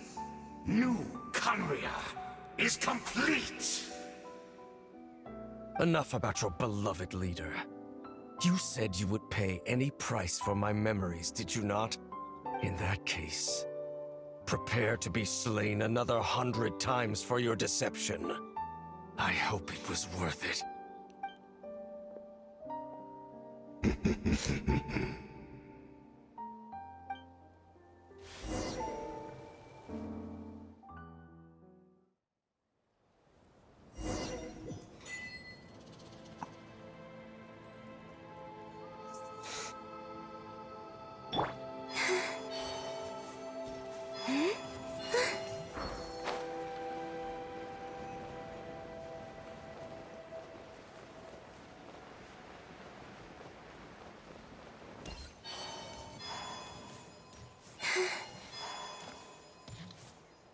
It's Deirdre! Great! She's still here!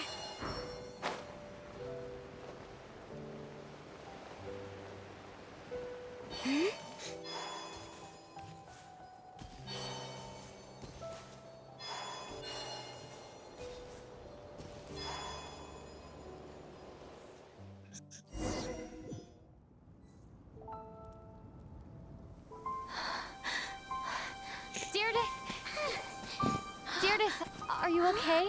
Did something happen?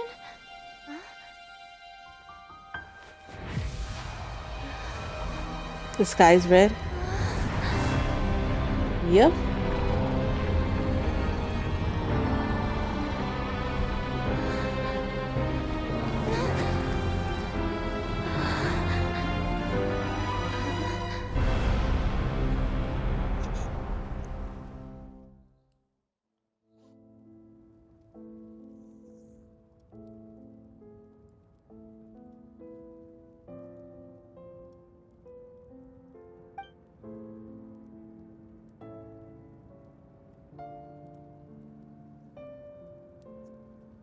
We're not from the same world, are we? No. I come from your future. Wait, but that's great! That means the world isn't going to end. In that case, Your world tell me, ended. what happens to Conria? What happens to my homeland? No, wait. Don't answer that. We can only fight for our future. If the future is unknown, I still believe the Savior can turn things around. I'll carry on looking for him, even if you're not there to protect me. Although, in a way, I've already found my Savior. It's you. You protected me, and I believe you can protect us all. You're the one who can change everything. It's just too bad that we're not from the same time or place.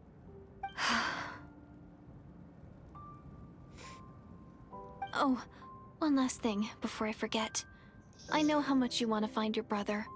Surely he must be desperate to find you too. So, is there anything you can give me as a memento? Proof that we met? That way, when I do find him, I can convince him that you're also searching for him.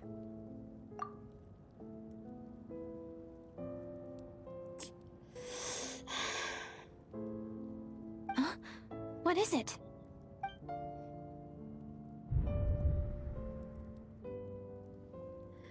And that's her. Oh my god.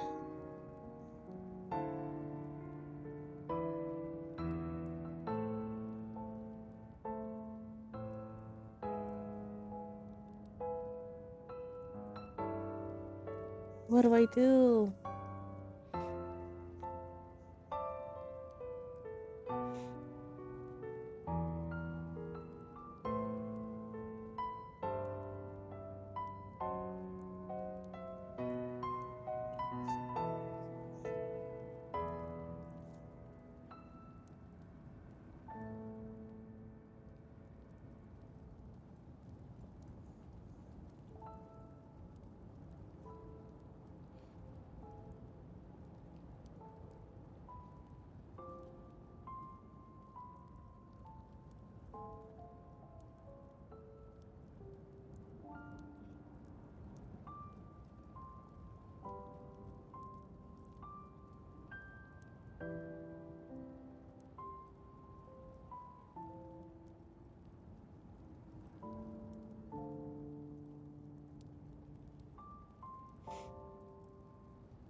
He's the king.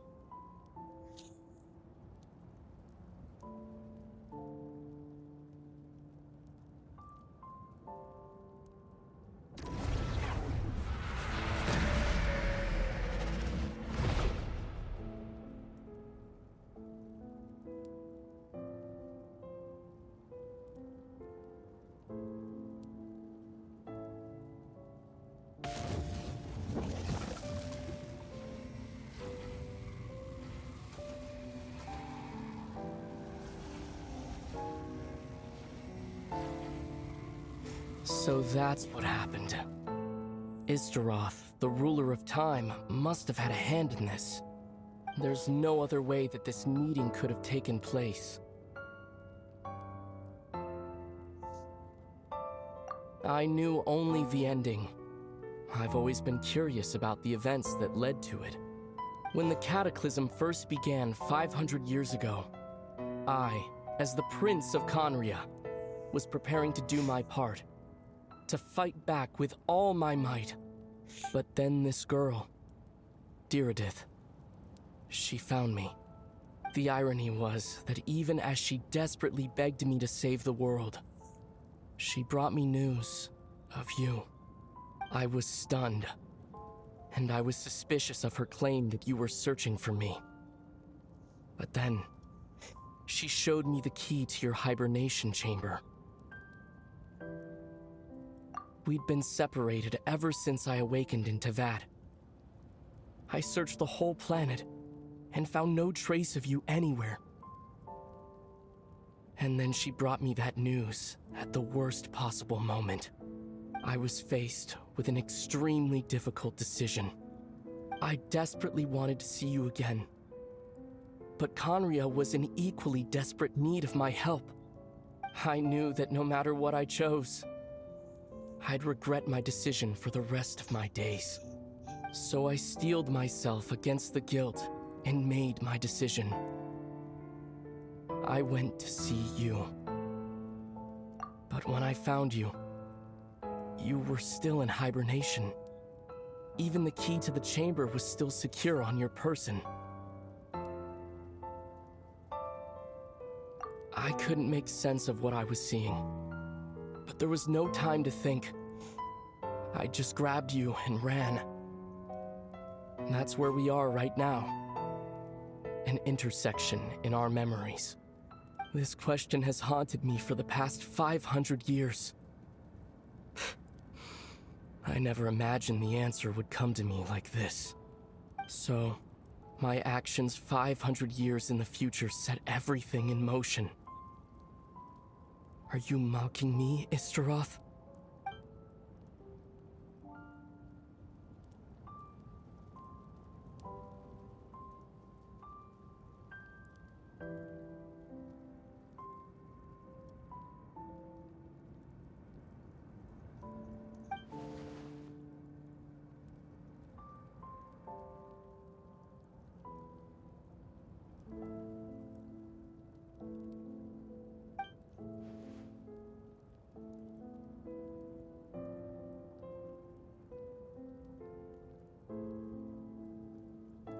Not yet. But I've taken a very important step. Now the ley lines of Khaenri'ah are complete. I'd always thought that Teyvat's ley lines were locked by the heavenly principles. No more can be added, and existing ones cannot be replaced.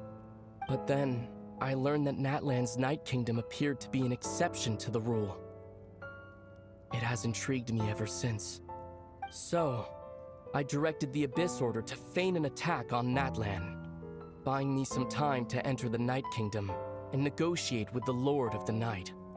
Unfortunately, for other reasons, even the Night Kingdom cannot host any new ley lines. The most I could get was some room to carry out the weaving process.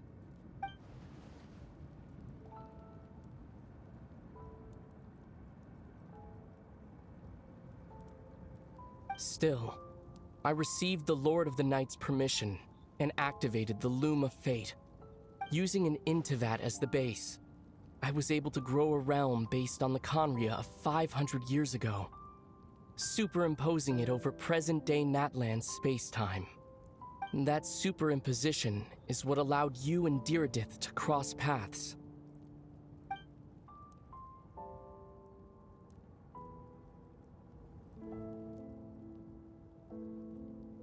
After that, the new Khaenri'ah was enriched with memories of the old, drawn from the Abyss Order's members in their meditation sessions. With those memories as raw materials, and the superimposed realm as a template, the Loom of Fate finally finished its work. What I now hold in my hand is the Atlas of the New World. This is the product of the Loom of Fate, holding within it the entire network of New Conria's ley lines. With this, the nation once known as Conria can rise again. One day, I will find a suitable host location for it.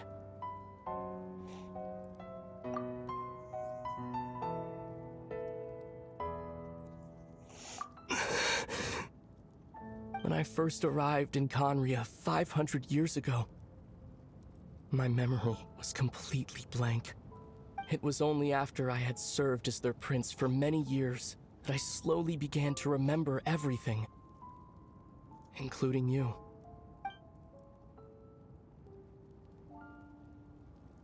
But recovering old memories didn't simply erase the part of my life I spent in Conria. I still see it as my second home. That is why my guilt weighs so heavily on me.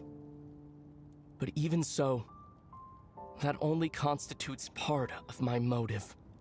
More importantly, if I wish to speak with the heavenly principles as an equal, I will need the might of an entire world behind me.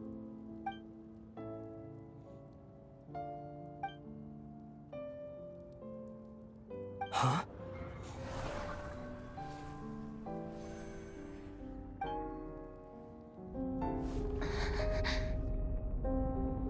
I don't know why, but the way you're talking just doesn't sound like you at all. Ether, this whole thing, your plan, what does it have to do with us?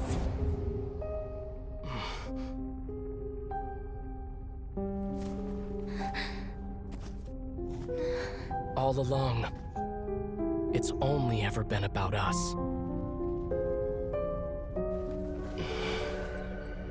Goodbye, Lumine. We will begin anew at the end of your journey.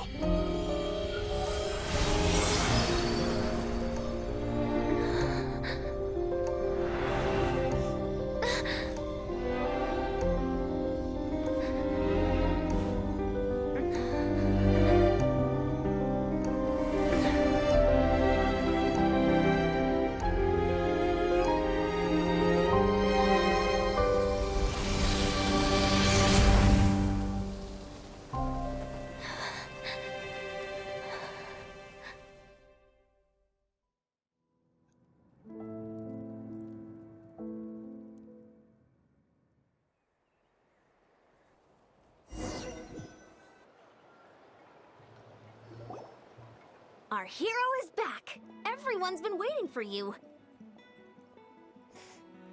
The Abyss Order made a full retreat before our forces even arrived on the scene. All thanks to your efforts, no doubt. Oh, and Mr. Dainsliff's, of course. What's wrong? You look upset. I feel like your doesn't know sleep the schedule details is crazy. The Traveler just disappeared after taking Deirdre's hand. It was like they got sucked into another world. Paimon was looking all over for her, and then she suddenly reappeared, right back in the same spot, but looking a lot more glum.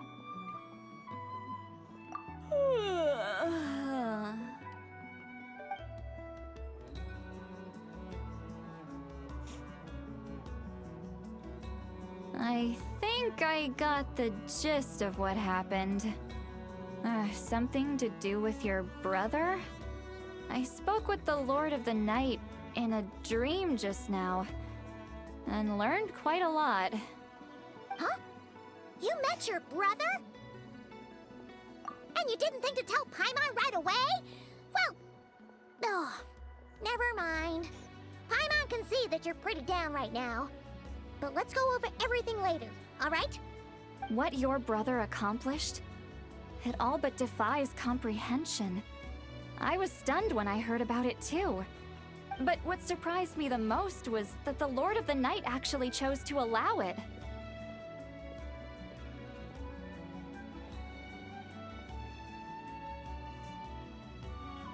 The Lord of the Night did try to explain it to me, but in a word, it's complicated. During the war with the Abyss, Malwika had an argument with the captain. Malwika believed that we should fight to protect our culture and memories, while the captain believed the preservation of the ley lines should come before all else. So, the Lord of the Night was very intrigued when presented with the Loom of Fate, and informed of its ability to weave ley lines. She saw your brother's actions as a potential third option, namely to preserve an entire nation in the form of an atlas. Preserve a nation? You've definitely lost me now. You're not the only one. Paimon's got no idea what's going on either. With that in mind, the Lord of the Night gave the go-ahead once she was satisfied that the Loom of Fate wouldn't have any real effect on Natlan. However, I believe she imposed an additional condition of her own. An additional condition? Did she ask for something in return? No idea. She wouldn't tell me what it was. Huh. Alright, well, let's not overthink this for now. We just won a war! Time for a well-earned drink to celebrate. I trust the Lord of the Night unreservedly. I'm sure she only involved herself to take a problem off our hands, so it's one less thing for us to worry about. Don't you agree, Traveler? I don't know. Come on, let's head back to the Collective of Plenty. Oh, Veressa should be there too. We'll treat you to a real feast.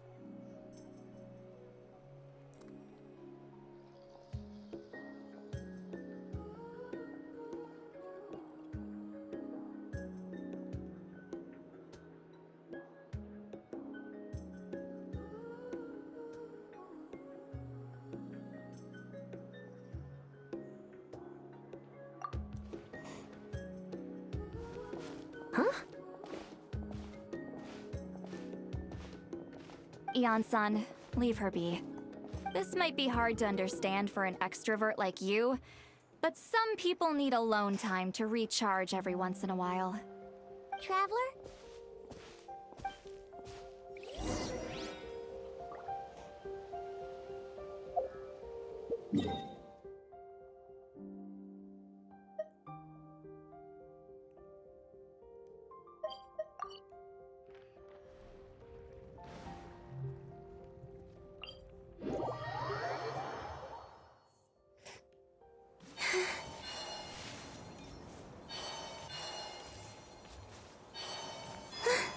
Is the key gonna be there?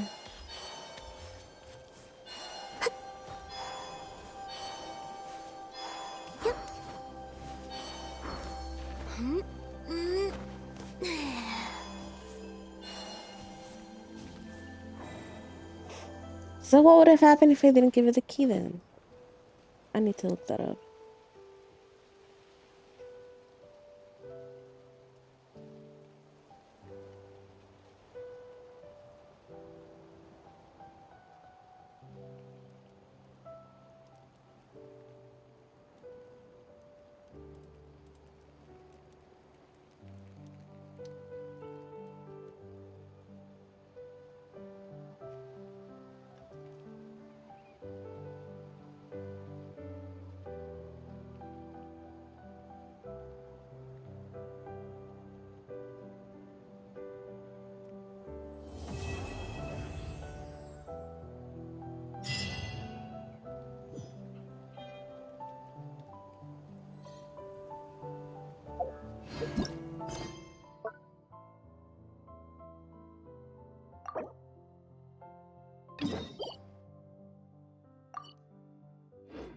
I used to I take did a long focus walks in mode or Silver Moon something. Hall.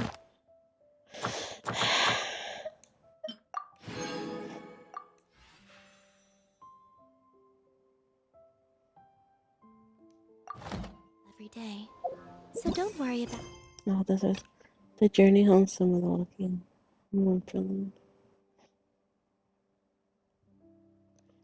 Balance is the have on some unexpected times. Okay. I can keep up. No, that's the end of that. And instead of the keys, the little mallet for the fuck. That's so sad.